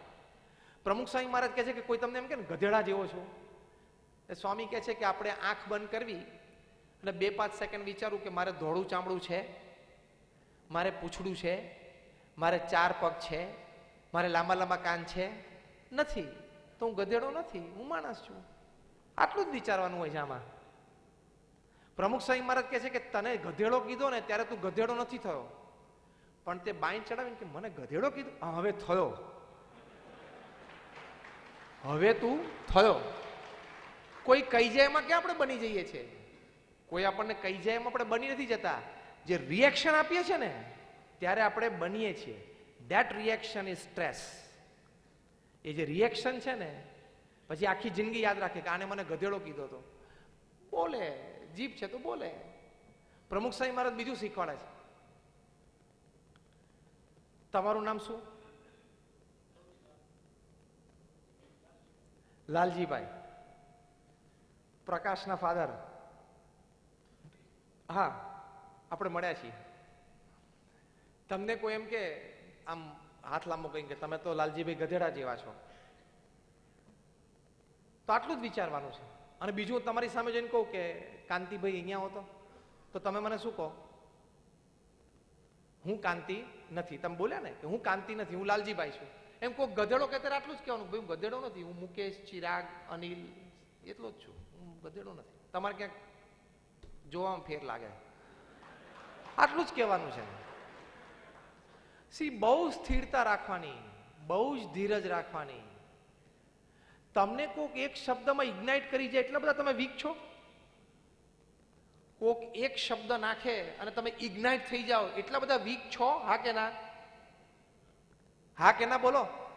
ના. તો હવે કોઈક ગધેડો કે ત્યારે રિએક્શન બરોબર આપજો, મેં શીખવાડ્યું એવી રીતે. હા, રોજ સવારે પોતાની જાતને કહેવાનું I am not that weak that anybody can ignite me anytime.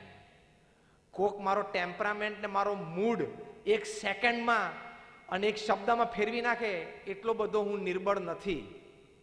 આપણે છે ને આપણા બધા મૂડ ની ચાવીઓ બીજાને આપી રાખી છે.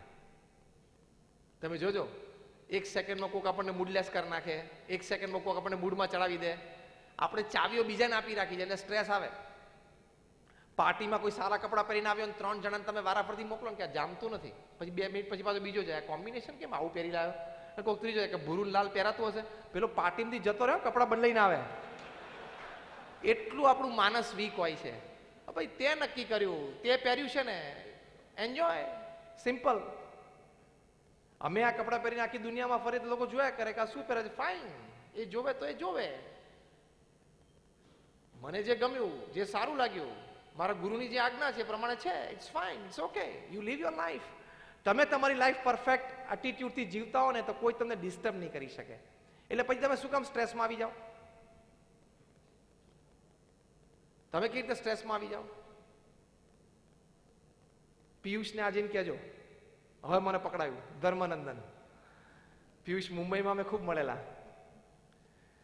કોક તમને આપણને શું કામ ડિસ્ટર્બ કરી જાય? The moment you get disturb you are a very weak person. Swami Vivekananda કહેતા કે if you want to check how strong you are, check the number of times you get disturbed in a day. તમે કેટલા તાકાતવાન છો એ તમારે check કરવું હોય તો કેવી રીતે ચેક કરવું? દિવસમાં કેટલી વખત વગર કારણે તમારું મોઢું દિવેલ પીધેલું થઈ જાય છે. તમે ફર્સ્ટ ક્લાસ એસી ઓફિસમાં બેઠા હોય, તમારા 3 ગ્રાહક બેઠા હોય, સારો ધંધો લઈને આવ્યા હોય, તો એ ખાલી માહિતી મળે ને કે તમારા પ્રતિસ્પર્ધીને તો બેલ્જિયમમાં એક મોટો ઓર્ડર મળ્યો, અહીં બેઠો બેઠો ડાઉન. હશે એટલે આ વાતમાં કંઈક તથ્ય તો હશે. એની ખીચડી એ ખાય છે, તારી ખીચડી તું ખાય છે, શું કામ તકલીફ કરે? અને everybody cannot become Mukesh Ambani, Ratan Tata અને સુનિલ ભારતી મિત્તલ. નહીં તો કોણ પછી એને ત્યાં કામ કરશે? બધા મુકેશ અંબાણી, રતન ટાટા બની જાય તો પછી એને ત્યાં કામ કોણ કરશે? એટલે એટીટ્યુડ સવડા રાખવાના, અભિગમ સવડા રાખવાના. પરિસ્થિતિ એવી ઊભી થઈ. પ્રમુખ સ્વામી મહારાજ એક વખત ન્યુયોર્કમાં હતા. એમની જે રૂમ, મુલાકાત રૂમ બહુ નાની છે ત્યાં, કારણ કે જૂનું 70ની સાલનું બાંધકામ હતું. કોઈએ પ્રમુખ સ્વામી મહારાજને કહ્યું કે આ રૂમ બહુ નાની છે. પ્રમુખ સ્વામી મહારાજ સ્પોન્ટેનિયસ બોલ્યા, નાની હોય ને તો સારું, પાવર ઓછો બળે, એસી ઓછું બળે. એક જ અઠવાડિયા પછી પ્રમુખ સ્વામી મહારાજ ટોરન્ટોમાં હતા. ત્યાં નવું બાંધકામ થયેલું, રૂમ મોટી હતી. એ જ વ્યક્તિએ કીધું કે બાપા આ રૂમ આવડી મોટી જોઈએ. સ્વામી કે આ રૂમ મોટી હોય ને તો વધારે હરિભક્તો આવી શકે ને આપણે મળી શકીએ, રૂમ મોટી જોઈએ.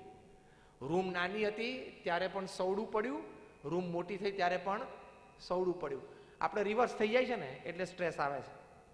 નાની રૂમમાં બેઠા હોય ત્યારે મોટી જોઈએ, અને મોટી રૂમમાં હોય ત્યારે ક્યાં વાળતો નથી, કચરો નથી વાળતો, પડ્યું છે ને સાફ નતો, નાની હોય જ સારું. જે વખતે જે પરિસ્થિતિ થઈ એ પરિસ્થિતિને તમે જો ધારો ને તો તમારા એડવાન્ટેજ માટે ઉપયોગ કરી શકો. ટોપ મેનેજમેન્ટ ગુરુઝ, ફોર્ચ્યુન 500 કંપનીઝના સીઈઓને આ શીખવાડે છે.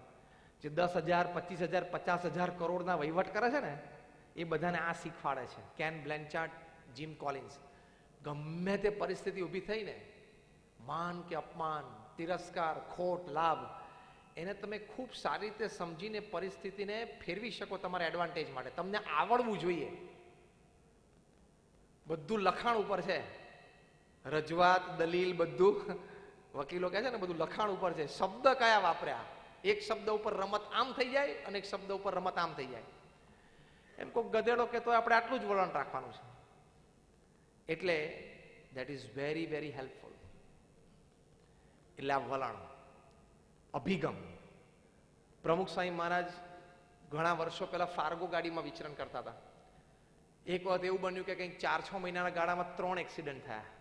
એટલે કોઈએ કીધું પ્રમુખ સ્વામીને કે આ ગાડી બહુ અપશુકનિયાળ છે, કાઢી નાખવી જોઈએ. 6 મહિનામાં 3 એક્સિડન્ટ થયા. પ્રમુખ સ્વામી કે શુકનિયાળ કહેવાય, 3 થયા તો કોઈ મર્યું નથી. અભિગમ, પોઝિટિવ એટીટ્યુડ. આને ક્યાં સ્ટ્રેસ આવે? આવી વ્યક્તિને આવા વિચારધારા હોય ને એટલે એને સ્ટ્રેસ આવે જ નહીં. કોઈ દિવસ એને તણાવ આવે જ નહીં. એટલે અભિગમ અને વલણ પણ હંમેશા સવડા રાખવા. નોટ બીકોઝ કે you have to keep it, because there is always some positivity in the worst negative situation. ગમે તેવી નેગેટિવ સિચ્યુએશન લાઈફમાં ઊભી થાય ને એમાં પણ કંઈક તો સારું છે. પિક અપ ધેટ, તો બાકીનું સારું થઈ જાય. આખો રૂમાલ ગંદો હોય પણ છતાં આપણે ઉપાડવો જ પડે હોય તો આપણે કઈ જગ્યાથી ઉપાડીએ છીએ? કપડું કે જ્યાં થોડુંક ચોખ્ખું દેખાય ત્યાંથી એ ઉપાડે જ રાખવું, કપડું ઉપડી જાય છે ને. એ પરિસ્થિતિમાં જ એ અભિગમ એ રાખવો ખૂબ જરૂરી છે. અને એક છેલ્લો અભિગમ, ફેમિલી, ફ્રેન્ડ્સ એન્ડ ફેથ. ભગવાનમાં શ્રદ્ધા. ભગવાનમાં શ્રદ્ધા હશે એટલે ભગવાનના કરતાપણામાં શ્રદ્ધા. ભગવાનમાં શ્રદ્ધા એટલે ખાલી આપણે પ્રાર્થના કરીએ છીએ એવું નહીં. હા, ભગવાનમાં શ્રદ્ધા એટલે ભગવાનના કરતાપણામાં. મારા ધંધામાં કરોડો રૂપિયાની કરોડ લાભ થયો તો પણ ભગવાનના આશીર્વાદ, અને કદાચ ખોટ ગઈ તો પણ ભગવાનની ઈચ્છા. તો સ્થિરતા રહેશે, તો તણાવ નહીં આવે, સ્ટ્રેસ નહીં જન્મે. જ્યારે 2001માં ભુજમાં ભૂકંપ આવ્યો ને ત્યારે ઘણી બધી સ્વિસ ને ઇન્ટરનેશનલ ટીમ્સ, બધી રેસ્ક્યુ ટીમ્સ કચ્છમાં આવેલી. એમાં ઇઝરાયલની ટીમ હતી, મિસ્ટર શોલોમ એના હેડ હતા. એ મિસ્ટર શોલોમ બધી જગ્યાએ ફર્યા. પછી એક વસ્તુ એમને માર્ક કરી કે આ કચ્છમાં ભુજમાં આટલો ભૂકંપ આવ્યો, ઘણા બધા લોકો મૃત્યુ પામ્યા, પણ એક વસ્તુ મેં જોઈ કે લોકોના ચહેરા ઉપર બરોબર દુઃખ હતું પણ સ્થિરતા હતી. અને ઘણા બધાને મળ્યો કે તમારે તો કે મારા 4 કુટુંબીજનો આ ઘર નીચે દબાઈ ગયા છે, હવે જ્યારે આર્મીના જવાન કે રેસ્ક્યુ ટીમ આવીને બધું ખસેડે ત્યારે અંદરથી એના ડેડ બોડી નીકળશે. આવી પરિસ્થિતિમાં લોકોએ દિવસો કાઢ્યા છે. એવા લોકોને મિસ્ટર શોલોમ મળ્યા. એમણે અમને સંતોને વાત કરી હતી કે લોકોને દુઃખ તો હતું, થાય કોઈ પણ વ્યક્તિને, પણ સ્થિરતા બહુ હતી. લોકો એમ જ બોલતા હતા કે હશે હવે કુદરતની ઈચ્છા, બીજું શું. મિસ્ટર શોલોમ બોલ્યા, આ જ ઘટના જો કોઈ પશ્ચિમના દેશમાં થાય તો જેટલા મર્યા છે ને એનાથી અડધા તો લગભગ આપઘાત કરીને મરી જાય કે હવે મારા કુટુંબીજન બધા મરી ગયા, મારે જીવવાનું શું કામ છે. અને આપણે ત્યાં તો એવા પ્રસંગો હતા કે એના 4 5 કુટુંબીજનો ઘર નીચે દબાઈ ગયા હોય ને છતાં એ વ્યક્તિ કોઈક જગ્યાએ કાઉન્ટર ઉપર ઉભા રહીને ફૂડ સર્વ કરવાનું ચાલુ કરે, કોઈક જગ્યાએ સેવામાં જોડાઈ જાય કે હવે જે થવાનું તો થયું પણ હવે જે બચ્યું છે તો રહીએ. આ મેન્ટાલિટી જ વેસ્ટમાં નથી, એવું મિસ્ટર શોલોમે કહ્યું. ભગવાનમાં શ્રદ્ધાથી જીવનમાં કપરી પરિસ્થિતિ સહજતાથી ઓળંગી શકાય છે. એ પણ હજારો પ્રસંગો છે, એના પણ હજારો પ્રસંગ છે. એટલે ભગવાનમાં શ્રદ્ધા. થોમસ અલ્વા એડિસન હતા જેણે આપણને આ લાઇટ આપી. 10,000થી પણ વધારે પ્રયોગો કરેલા, એના રેકોર્ડ્સ બધા મેન્ટેન કરતા હતા. એક દિવસ રાત્રે આગ લાગી, એડિસન ઇન્ડસ્ટ્રીઝ આખી આગમાં ખાખ થઈ ગઈ. સવારે કોઈ એમના પાડોશી કીધું કે સર તમારી આખી ફેક્ટરી બળીને ખાખ થઈ ગઈ. એડિસન બ્રશ કરતા હતા, એમ એના નાના દીકરાને કે ચલ, જઈને ત્યાં જોયું તો બધો રાખનો ઢગલો થઈ ગયેલો. એના નાના દીકરાને કીધું એડિસને કે જરા તારા મમ્મીને બોલી લાવ, તારી મમ્મી આટલી બધી એશ રાખ સાથે નહીં જોઈ હોય, એ પણ એક ઢગલો જોઈ લે. કેટલી સ્થિરતા હશે માણસને. એમને પત્નીએ જોયું કે આપણે આખી ફેક્ટરી બળી ગઈ, એ તો ત્યાં જ હાર્ટ એટેક આવવા જેવું થઈ ગયું પરિસ્થિતિ. એડિસને એમને પકડી રાખ્યા. અને એડિસન શું બોલ્યા આકાશમાં જોઈને? Thank God all my mistakes have burned up. ભગવાન તમારો આભાર, મારી બધી ભૂલો બળી ગઈ. I will start afresh from tomorrow. કાલે સવારે હું ફરી વખત શરૂ કરીશ. હવે ભૂલો નહોતી પણ પ્રયોગો બધા પદ્ધતિસર એક સ્ટેપ આગળ કરેલા હતા. ભાઈ આ પ્રયોગ કર્યો એમાં આ એક ખોટ આવી તો હવે આ સુધારો કરીએ પ્રયોગમાં, હજી રિઝલ્ટ નથી મળતું તો આ, એટલે આરએનડી હતું આખું. આખું આરએનડી નો રેકોર્ડ હતો. પણ બળી ગયું ત્યારે શું બોલ્યા? ભૂલો હતી, બળી ગઈ. બીજા દિવસથી ફરી વખત કામ ચાલુ કરી દીધું. અને આપણે અહીંયા બેઠા છીએ, આ લાઇટ પ્રકાશ એ એડિસનની ગિફ્ટ છે આપણને. કેટલી સ્થિરતા કહેવાય. અને આપણે ખિસ્સામાંથી 50 નોટ પડી ગઈ, ત્યારે પડી ગઈ માં 5 મિનિટ કાઢ નાખે. હવે જો ગઈ તો છે જ.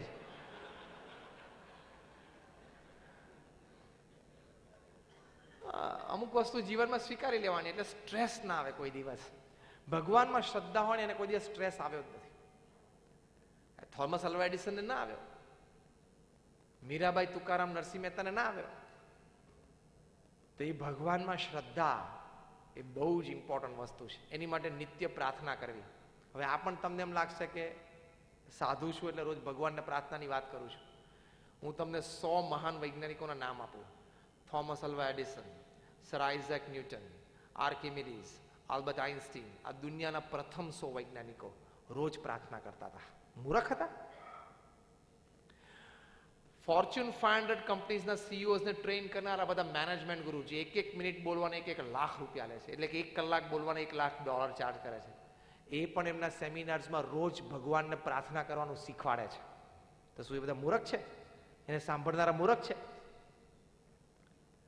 એટલે ભગવાનમાં શ્રદ્ધા. અને તમે આંખ ખુલ્લી રાખીને જુઓ ને તો પણ ભગવાનના કર્તૃત્વ શક્તિ, ભગવાનમાં શ્રદ્ધા મનાય. એકવાર સેમિનારમાં હું વાત કરતો ત્યારે મને કોઈ પૂછ્યું કે તમે ભગવાનની વાત કરો, તમે ભગવાનને જોયા છે? મેં કહ્યું હા જોયા છે. Confidently I said yes I have seen God. તો કે હા. મેં કહ્યું એવરી ડે 24/7 365 જોઉં છું. તો કે અમને દેખાડી શકો? મેં કહ્યું હા. તો મને કે ક્યારે? મેં કહું હમણાં.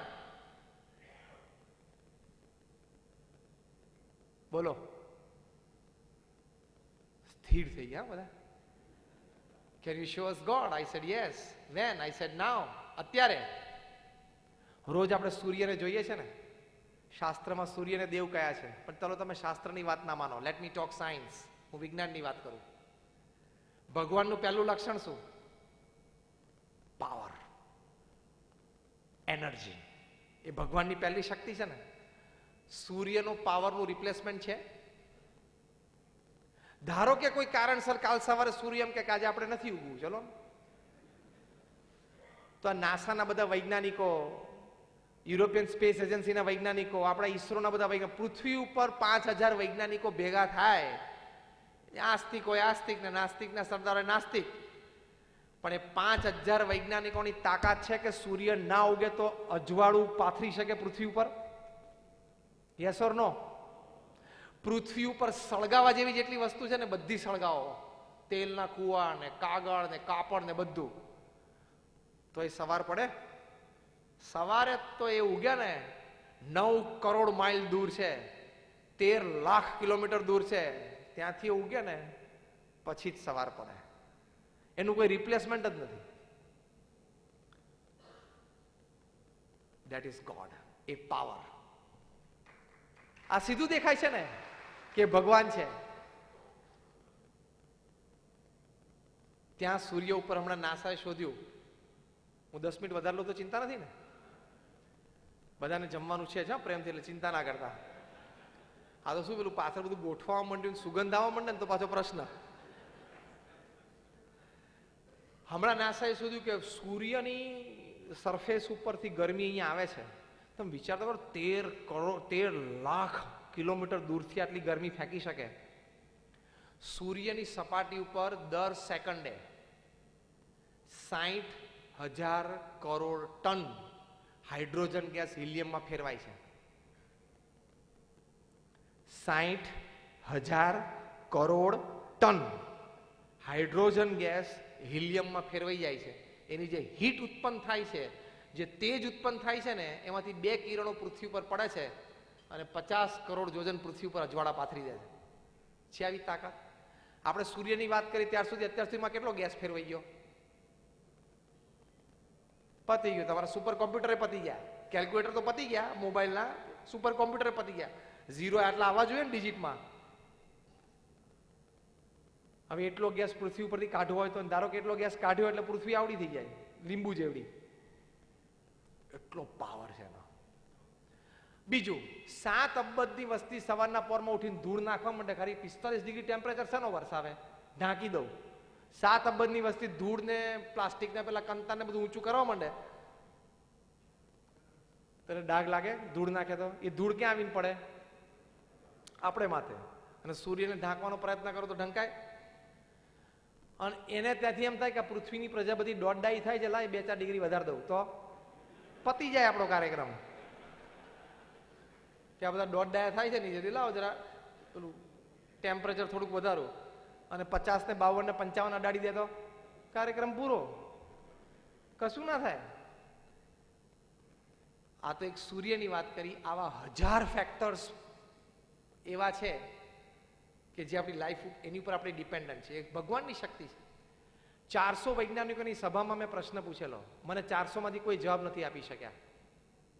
મેં કહ્યું આ ગુરુત્વાકર્ષણનો ફોર્સ છે ને, જેના લીધે આપણે પૃથ્વી ઉપર ખેંચીને રહીએ છીએ, એને નામ આપણે ગ્રેવિટેશન આપ્યું છે. એ ક્યાંથી જન્મે છે? આટલી બધી તાકાત, ખેંચવાની તાકાત પૃથ્વીની, ગ્રેવિટેશન, એનો ઉદ્ભવ સ્થાન શું છે? અને પૃથ્વી પર એક વ્યક્તિ હતો ત્યારે પણ ગ્રેવિટેશન માપમાં હતું, અને 7 અબજ છે ત્યારે માપમાં છે, અને આખી પૃથ્વી ઉપર માપમાં છે. એવું નથી કે ન્યુઝીલેન્ડમાં પેલી નદીની પેલી બાજુ જઈએ ને ત્યાં પગ અડધા અંદર જતા રહે છે, ત્યાં ગુરુત્વાકર્ષણ વધારે છે, અને ન્યુયોર્કની પેલી બાજુ જઈએ તો ગુરુત્વાકર્ષણ ઓછું છે, તો 2 ફૂટ ઉપર ઉડીએ છે. એવું થાય છે? પૃથ્વી ઉપર ગમે ત્યાં તમે જાઓ તો વધારે ખેંચાઈ જતો અથવા વધારે હલકાપણાનો અનુભવ નથી થતો. Equal distribution of energy, pulling power ગુરુત્વાકર્ષણનો. એ કોક માઇન્યુટલી અરેન્જ કરતો હોય ને તો થાય, બાકી ના થાય. મેં 400 વૈજ્ઞાનિકોને ચેલેન્જ આપી કે આ ગ્રેવિટેશન, ગુરુત્વાકર્ષણ તમે નામાભીકરણ એનું કર્યું છે, એ જન્મે છે ક્યાંથી મને કહો? Nobody answered. અને જન્મે છે ને 7 અબજની વસ્તીને, કરોડો ઢોરને પકડી રાખે છે, તો એનર્જી યુઝ થતી હોવી જોઈએ ને. હું તમારો હાથ ખેંચું તો મારી કંઈક શક્તિનો ઉપયોગ થયો ને. એમ 7 અબજની વસ્તીને ખેંચી રાખે તો શક્તિનો ઉપયોગ થયો ને. તો ઉપયોગ થઈ ગયો તો એ ઘટે છે, અને ઘટે છે તો પાછી ક્યાંથી બને છે? અને જેટલી ઘટી એટલી જ બને છે. બોલો.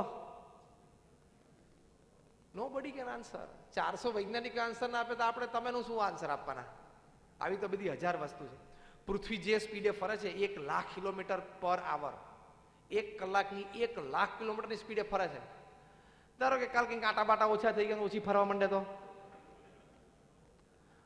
અને રાત 15 કલાકની રાત થઈ જાય, પછી બીજે દિવસે સ્પીડમાં ફરવા માંડે તો 6 કલાકની રાત થઈ જાય, ત્રીજે દિવસે સ્પીડ સાવ ઘટી જાય તો 20 કલાકની રાત થઈ જાય.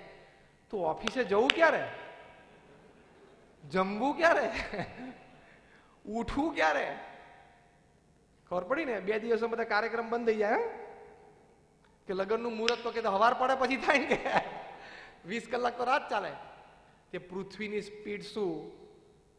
વૈજ્ઞાનિકો 400 ને મેં પૂછ્યું કે તમે લોકો કંટ્રોલ કરવા જાઓ છો? આ પૃથ્વી જે ઉપર ફરે છે, કેટલી સ્પીડ ઉપર ફરે છે, એ સ્પીડ મેન્ટેન કોણ કરે છે? તમારા નાસાના વૈજ્ઞાનિકો મેન્ટેન કરે છે, ઈસરોના વૈજ્ઞાનિકો મેન્ટેન કરે છે. અને સ્પીડ ઓછી વધતી તમારા તાકાત છે હરખી કરવાની? હા, કે પેલું ચકડું ફરે છે, આમ ટાઈટ કર્યું થોડું. અને મજા તો એ છે, ખાલી પૃથ્વી આટલી ગોળ છે ને આપણે બધા રહીએ છીએ ને આટલી સ્પીડે ફરે છે ને આપણે કોઈ ફંગોળીને બહાર તો જતા નથી. પણ મેરી ગોરાઉન્ડમાં ફરતા હોય ને 5 કિલોમીટરની સ્પીડે, પેલું કિન્ડર ગાર્ડનમાં ફરતા હતા નાના હતા ત્યારે, મેરી ગોરાઉન્ડ, એમાં 5 કિલોમીટરની સ્પીડે ફરે ને તો ચક્કર આવતા હતા, ખબર? અને 1,00,000 કિલોમીટરની સ્પીડે ફરે ચક્કર આવે છે? હા, તારે બ્લડ પ્રેશર હોય તો આવે, બાકી એને લીધે નથી આવતું. 5 કિલોમીટરમાં ચક્કર આવે છે ને 1,00,000 કિલોમીટરમાં ચક્કર નથી આવતા. ભગવાનની કર્તૃત્વ શક્તિ છે. આ તો મેં તને સ્પીડની વાત કરી, ગ્રેવિટેશનની વાત કરી, સૂર્યની વાત કરી. આવી 1000 વસ્તુ છે જેના કોઈ જવાબ વિજ્ઞાન પાસે નથી. હું એમને I am also man of science, હું પણ વિજ્ઞાન ભણેલો છું. આ કોઈ જવાબ, આવા તો હજારો જવાબ વિજ્ઞાન પાસે નથી અને નથી આવવાના. એટલે વિજ્ઞાનની 2-3 વસ્તુ છે એટલે એમ નહીં સમજવાનું કે વિજ્ઞાન મોટું થઈ ગયું. સુપર કોમ્પ્યુટર તમારી કરતા વધારે કામ કરે છે કે નહીં? સુપર કોમ્પ્યુટર જાણો ને, તમારી ઓફિસનું કોમ્પ્યુટર તમારી કરતા વધારે કામ કરે છે કે નહીં? યાદ શક્તિ એની વધારે કે ઓછી? તમે આજે ટાઈપ કરો કે 3 ઓક્ટોબરે સાંજે TGBમાં રાકેશભાઈ અને જીમીના આમંત્રણથી હું ત્યાં ફંક્શનમાં ગયેલો અને આ વાત સાંભળી હતી એ ટાઈમ, અને પછી 20 વર્ષ પછી આ ડેટ ખોલો એટલે સ્ક્રીન ઉપર શું આવે? આવી જાય કે તરત યાદ? ગઈકાલ બપોર શું જમ્યા હતા બોલો તો? કોઈને શાક યાદ નથી ગઈકાલ બપોરનું, અને કોમ્પ્યુટર 20 વર્ષે યાદ રાખશે. એનો મતલબ કે કોમ્પ્યુટરની યાદશક્તિ આપણી કરતા વધારે સારી, આપણી કરતા વધારે સારું કામ કરે છે. તમને આટલો મોટો હિસાબ લઈને બેસો તમે કરી શકો? કમ્પ્યુટર આપી શકે, પણ એ કોમ્પ્યુટર જન્મ્યું છે ક્યાંથી? માણસના મગજમાંથી. કાલે સવારે કોમ્પ્યુટર એમ કે તારા મગજ કરતા તો વધારે કામની કાર્યશક્તિ મારામાં છે, તો એક 10 વર્ષનો છોકરો ઓફિસ બંધ કરી દે સ્વિચ, તો કોમ્પ્યુટર ડબલું થઈ જાય. આપણા કરતા વધારે કામ કરે છે એનો મતલબ એમ નથી કે આપણો એ માલિક છે, છતાંય આપણું ગુલામ છે. એમ આપણા મગજમાંથી 2-4 વિજ્ઞાનના સારા વિચારો આવ્યા, એ આપણું મગજ કોમ્પ્યુટર છે, ચલાવનારો કોઈક બીજો છે. એ ઉપરથી વિચાર આપે છે ને ત્યારે અહીંયા ગોઠવાય છે. What is computer to you is you two God. Computer તમારી માટે જે છે ને તમે ભગવાન માટે છે. સુપર કોમ્પ્યુટર એમ કરે હું આટલી ગણતરીઓ સારું કરું, પણ ભાઈ તારામાં સોફ્ટવેર માણસે મૂક્યા છે. એમ માણસ હિંમત કરે કે આ કામ મેં કર્યું, મેં ધંધો કર્યો ને મેં આ શોધ કરી, પણ એ ભગવાને ટાઈમે પ્રેરણા કરી. લોહી પણ ટાઈમે બની જશે, આપણી આંખે આપણે જોશું. અત્યારે બ્લડ ડોનેશન કેમ્પ કરવા પડે છે ને, બધા બંધ થશે એક દિવસ. અત્યારે જે બધું છે એ બધું ક્યાં આપણે કલ્પના કરી હતી, આવ્યું ને? એમ એક દિવસ વૈજ્ઞાનિકો લેબોરેટરીમાં પણ બ્લડ બનાવશે, એની પણ તારીખ ભગવાને નક્કી કરી રાખી હશે કે આ તારીખ આ સમયે આ દેશનો આ વૈજ્ઞાનિક લોહી બનાવશે. એટલે એમ નહીં માનવું કે હો લોહી, એ તો નક્કી કરેલા સિસ્ટમ પ્રમાણે ચાલે છે, કઠપુતલી પ્રમાણે. એ ભગવાન કરતા હરતા છે. અને જો એ ના હોય તો અહીં બેઠેલા કોઈ છાતી ઠોકીને કહી શકે કાલ સવારે હું ઉઠવાનો છું? લાલજીભાઈ બોલો. અહીં બેઠેલા કોઈ પણ વ્યક્તિ એમ બોલો કે કાલે સવારે ચોક્કસ હું ઉઠું, રાત્રે લોકો સુઈ જાય ઘણા ઉઠતા જ નથી. હા, કાર્યક્રમ પૂરો. સવારે ઉઠવાનું આપણું ઠેકાણું ઘણા ઉત્તર દક્ષિણ સૂતા અને પૂર્વ પશ્ચિમ ઉઠે છે. રાત્રે સુવાનું ભાન નથી હોતું. એટલે આપણા હાથની વાત નથી. અમારા ગુણાતીયન સ્વામી કીધું કે રાત્રે ઊંઘમાં જવું હોય તો પણ ભગવાન મોકલે છે અને જગાડે છે પણ ભગવાન, બાકી ઘણા નથી જાગતા. એટલે ભગવાનની શક્તિથી કામ ચાલે છે. એટલે એ ભગવાનમાં શ્રદ્ધા રાખવી. એ રાખશો ને તો જીવનમાં પ્રશ્ન આવશે ને એમાં ભગવાનની ઈચ્છા મનાશે ને પછી સ્ટ્રેસ નહીં આવે. ભગવાનમાં શ્રદ્ધા છે તો એ દુઃખ તો આવે. હા, પ્રારબ્ધ અને કર્મ પ્રમાણે. તમે પ્રગટાવેલી અગ્નિમાં પણ તમે હાથ નાખો તો હાથ સળગે ખરો. એટલે કદાચ ભગવાનમાં શ્રદ્ધા હોય તો એ પ્રારબ્ધ અને કર્મથી દુઃખ આવે પણ એ દુઃખ તમને સ્પર્શી શકે નહીં, તમને તણાવ સ્ટ્રેસ લાવી શકે નહીં. એક છેલ્લો પ્રસંગ કહીને પૂરું કરું. અમારા નિષ્ઠાવાન હરિભક્ત હતા ભગવાનજીભાઈ માંડવિયા, કેનેડામાં. એમને 38 વર્ષની ઉંમરે લ્યુકેમિયા, બ્લડ કેન્સર થયું. આખા કેનેડા ગુજરાતી સમાજના પ્રમુખ હતા અને કેનેડામાં કોઈ પણ દેશના રાષ્ટ્રપતિ કે પ્રધાનમંત્રી આવે તો એના માનમાં કેનેડાના પ્રાઇમ મિનિસ્ટર જે ભોજન સમારંભ યોજે એમાં ભગવાનજીભાઈને આમંત્રણ હોય. આવી પ્રતિષ્ઠિત વ્યક્તિ અમારા સત્સંગ મંડળના પણ એ પ્રમુખ હતા. અને પ્રમુખ સ્વામી મહારાજની કેનેડા પાર્લામેન્ટમાં ભવ્ય સન્માન પધરામણી થઈ, એ પણ એમણે ગોઠવેલી. અને જ્યારે એ થયું ત્યારે એ તો પોતે પથારીવશ હતા હોસ્પિટલમાં અને 3-4 કોર્ડલેસ ફોનથી આખી પાર્લામેન્ટનું સેશન કંટ્રોલ કરતા હતા હોસ્પિટલમાંથી. આવા બાહોશ માણસ. એને કોઈ વ્યક્તિ, એમણે કોકે કહ્યું કે તમે ભગવાનમાં આટલી શ્રદ્ધા રાખી તો તમને 38 વર્ષની ઉંમરે કેન્સર આવ્યું. ત્યારે એમણે શું કહ્યું કે શરીર પડવાની તો કોઈ પણ રીત છે. રામકૃષ્ણ પરમહંસને પણ કેન્સર થયેલું થાય, શરીર છે તો ગમે તે રીત હોય. પણ આ હાથથી મેં પ્રમુખ સ્વામી મહારાજનો ચરણ સ્પર્શ કર્યો છે. આ આંખથી મેં ભગવાનના દર્શન કર્યા છે અને ભગવાનના આવા સંત પ્રમુખ સ્વામીના દર્શન કર્યા છે. મારા જીવનનો ઘણો સમય મેં સમાજ સેવા અને પ્રભુ સેવામાં વિતાવ્યો છે. એટલે મને સંતોષ છે. હું જરાય અસ્થિર નથી. જે કંઈ થાય છે ભગવાનની ઈચ્છાથી. મારું આયુષ્ય આટલું હશે. આ કેટલી સ્થિરતા કહેવાય. નહીં તો કેટલો સ્ટ્રેસ આવે. દીકરાનું શું થશે ને, દીકરીનું શું થશે ને, આ થશે. એટલે ભગવાનમાં શ્રદ્ધા હશે તો ભગવાનનું કર્તૃત્વ મનાશે, ભગવાનની કર્તા શક્તિ મનાશે, તો તમને કોઈ દિવસ સ્ટ્રેસ આવશે નહીં. આ બધી જ જે વાતો કરી એને સમાપનમાં જ્યારે અર્જુનને કુરુક્ષેત્રના મેદાન ઉપર સખત સ્ટ્રેસ આવી ગયેલો કે મારે સગાવાલાને મારવાના, આ લોકો સાથે યુદ્ધ કરવાનું, સખત તણાવમાં આવી ગયા હતા અર્જુન. ત્યારે ભગવાન કૃષ્ણએ એમને શું કહ્યું, અત્યારે મોડર્ન સ્ટ્રેસ મેનેજમેન્ટમાં શીખવાડે છે, ઓફિસને ગ્રીન કલરની કરો, સાંજે ઠંડા પાણીનું શાવર લો, તમારું મ્યુઝિક બરોબર જે તમને ગમતું એ નિયમિત સાંભળો, અઠવાડિયે એક વખત બીચ ઉપર વોક કરવા જાઓ. આ બધા સ્ટ્રેસ રિલીફના સાધનો ડોક્ટર્સ, મેડિકલ સાયન્સ બતાવે છે. જે ભગવાન કૃષ્ણ અર્જુનનો રથ બીચ ઉપર લઈ ગયા હતા સ્ટ્રેસ મેનેજ કરાવવા માટે. ઉતરીને આખો રથ ગ્રીન પેઇન્ટ કરી નાખેલો. ભગવાન કૃષ્ણએ અર્જુનને સ્ટ્રેસમાંથી રિલીવ કરવા માટે, તણાવમાંથી મુક્ત કરવા માટે શું કહ્યું? વિચાર આપ્યો, વિચારની દ્રઢતા કરાવી. પહેલા શું કર્યું? કર્મણ્યવાધિકાર હસ્તે મા ફલેષુ કદાચન. તારી કામ કર્મ કરવાનું છે, ફળ હું નક્કી કરીશ. ભગવાન શું કહે છે? તારે તારું કર્મ કરવાનું, ફળ હું નક્કી કરીશ. આપણને તણાવ કેમ આવે છે? કે ફળ આપણે નક્કી કરવું છે. રાઈટ ઓર રોંગ બોલો? અહીંયા તણાવ જન્મે છે, સ્ટ્રેસ. કર્મ હું કરું અને ફળ પણ હું નક્કી કરું. આ વખતે ટર્નઓવર 200 કરોડ થવું જ જોઈએ. Is good. એમ રાખવાનો, મેનેજમેન્ટની દ્રષ્ટિએ સાચું છે. પુરુષાર્થ પણ કરવાનો, પણ સાથે સમજણ કે મારા દરેક પુરુષાર્થ, દરેક વિચાર, દરેક આવડત પછી પણ ફળ તો ફાઇનલી ભગવાનના હાથની વાત છે. કારણ કે 10 ફેક્ટર તમારા હાથમાં છે, તમારા કંટ્રોલમાં છે, જેના લીધે ધંધો વધે. સામે 10 દુ 20 ફેક્ટર એવા છે કે જેના લીધે ધંધો ઘટે. એ તમારા હાથની વાત નથી. એમ આઈ રાઈટ ઓર રોંગ? તમને બધાને અનુભવ હશે. પૂર આવી ગયું, દુષ્કાળ પડી ગયો, વરસાદ ઓછો પડ્યો. વરસાદ ઓછો પડે સીધો હીરા ઉપર ઇફેક્ટ આવે છે કે નહીં? વરસાદ ઓછો પડે રિયલ એસ્ટેટ ઉપર ઇફેક્ટ આવે છે કે નહીં? હા કે ના? હવે વરસાદ તમારા કંટ્રોલમાં છે? હા. ફ્લેટ બાંધવાય તમારા કંટ્રોલમાં, એમેનિટીઝ આપીએ તમારા કંટ્રોલમાં, પણ વરસાદ તમારા કંટ્રોલમાં નથી. અને રિયલ એસ્ટેટ અને હીરા એ બંને કેટલો બધો આધાર રાખે છે વરસાદ ઉપર, હા કે ના? બોલો બરોબર, એટલે ખબર પડે. તો એ ફેક્ટર ક્યાં તમારા કંટ્રોલમાં છે? એ ફેક્ટર કંટ્રોલમાં છે, પછી શું કામ તણાવ લાવવાનું? એટલે સમજી રાખવાનું, if there are 10 factors you can control and grow your business, there are 20 factors which control you and can reduce your business. એટલે કર્મ કરવાનું, પુરુષાર્થ કરવાનો, જે કંઈ આવડત હોશિયારીઓ બધા લગાડી દેવાના, પણ સમજવાનું અને વિચાર દ્રઢ એ રાખવાનો, ફાઇનલ પરિણામ તો ભગવાનની ઈચ્છા હશે એ જ આવશે. તો તણાવ નહીં આવે, સ્ટ્રેસ. પહેલી વાત આ.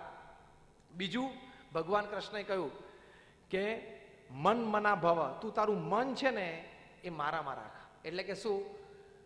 તારા જીવનમાં જે કોઈ પ્રસંગો બને છે ને મારી ઈચ્છાથી બને છે, એમ તું માન, તો તને સ્ટ્રેસ નહીં આવે. અને ત્રીજું કહ્યું કે જે આત્મા માને છે પોતાની જાતને કે હું આ શરીર નથી, હું આત્મા છું, મારા તો અનંત જન્મ થઈ ગયા. ભગવાન કૃષ્ણે કીધું મારા તારા અનંત જન્મ થઈ ગયા. તરતી શોકમ આત્મવિદ, જે પોતાને માને છે કે હું આત્મા છું એ શોકને તરી જાય છે. એમાં 70-80 વર્ષની જિંદગી છે, 5-10 પ્લસ માઇનસ ભગવાનની ઈચ્છાથી. બાકી આ 70-80 વર્ષની રમત છે. હવે તમને એક નાની ગણતરી કરાવી દઉં એટલે તમને બહુ આશ્ચર્ય લાગશે. હા, રોજ 8 કલાક ઊંઘો. કોઈક અત્યારે 6-7 કલાક ઊંઘતું હશે, પણ નાના હતા ત્યારે 10-12 કલાક ઊંઘતા હતા, ગરડા થયું ત્યારે 10-12 કલાક, એટલે એવરેજ 8ની આવી જશે. 24માંથી 8 કલાક તમે સુવો છો, એટલે 1/3 of the day you are sleeping. 33% સુવામાં જાય છે. એટલે તમે 70 વર્ષ જીવો ને તો 23 વર્ષ તો તમારા સુવામાં જાય છે, જ્યારે તમને પોતાને ભાન ના હોય કે હું જીવું છું કે મરું છું. ખબર પડી? રોજ ખાલી 4 મિનિટનું બ્રશ એટલે તમારું 1.5 વર્ષ તો બ્રશમાં જાય છે, ઘસવામાં જ. આવી બધી ગણતરી કરો ને તો છેલ્લે 70માંથી 12 વર્ષ ઉભા રહે છે ધંધા, નોકરી, આના માટે. એમાં તું શું વળી તોડી લેવાનો? દેશી ભાષામાં કહું છું, એમાં તું શું બધી કેરીઓ આંબામાંથી તોડી લેવાનો, કેરીઓ ઉતારી લેવાનો? એમાં કે થોડે આંબામાંથી કેરીઓ બધી તોડી લેવાના છીએ અને ભેગી કરીને જતા રહેવાના? કશું લઈ નથી જવાના. આટલો ટાઈમ છે, કોઈ ખોટી હોશિયારી મારવાની જરૂર નથી. બહુ ક્ષણિક છે. 70-80 વર્ષ એટલે કાંઈ નથી. કેટલા વર્ષ થયા લાલજીભાઈ? 60. 60 કેવી રીતે આમ પસાર થઈ ગયા ઝડપમાં, કઈ ખબર પડી? આ 60 આઈને ઉભા રહ્યા કે નહીં? કોકને 40 હશે, કોકને 25 હશે, ફટ પસાર થઈ ગયા, અને બીજા ફટ પસાર થઈ જાય છે. પૃથ્વી પર રોજ 1.5 લાખ માણસો વિદાય લે છે. 86,000 સેકન્ડ છે, 24 કલાક એટલે 86,200. એમાં 1.5 લાખ જતા રહે છે, એટલે દર 2 સેકન્ડે 3. આપણે ખાલી આ વાત શરૂ કરીને કેટલા 1.5 કલાક થયો, પતી ગયું, કરોડોમાં સંખ્યા જતી રહી. અને ભગવાનને મન થાય કે આજે જરા 2 કલાક ફોકસ સુરત ઉપર રાખું, તો કાર્યક્રમ પૂરો, દિયા બિયા બધું બુજાઈ જાય, ટૂર્સ એન્ડ ટ્રાવેલ સીધું ઉપરની ટૂર સીધી. ભગવાન તો નક્કી કરે ફોકસ જરા આજે અડધો દિવસ સુરતમાંથી ઉઠાવા છે, તો કાર્યક્રમ પૂરો કરી નાખે આખા સુરતનો 2 કલાકમાં. તો એટલે આપણે કોઈ હેસિયત નથી, કોઈ હોશિયારી મારવાની જરૂર નથી. સીધી લીટીમાં જીવવું, સીધી લીટીમાં વિચારધારા રાખવી, ભગવાનમાં શ્રદ્ધા રાખીને જીવવું.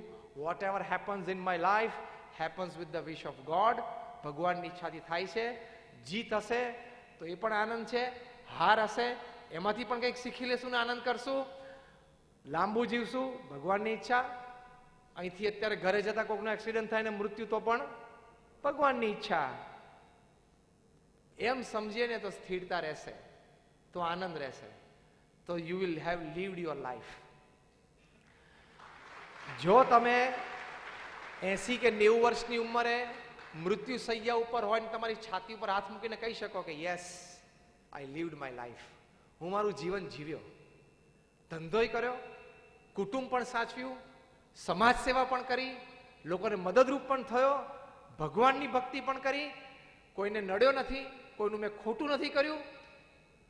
જો એવું પોતાની છાતી પર હાથ રોકીને મૂકી શકો ને, તો you have lived a stress free life, તો you have manage stress and that is life. એ ખરું જીવન છે. તો આજે આ બધા વિચારો અમારા તમારા આપણા બધાના જીવનમાં દ્રઢ થાય એવી ભગવાન સ્વામિનારાયણ અને પ્રમુખ સ્વામી મહારાજના ચરણોમાં પ્રાર્થના. જય સ્વામિનારાયણ.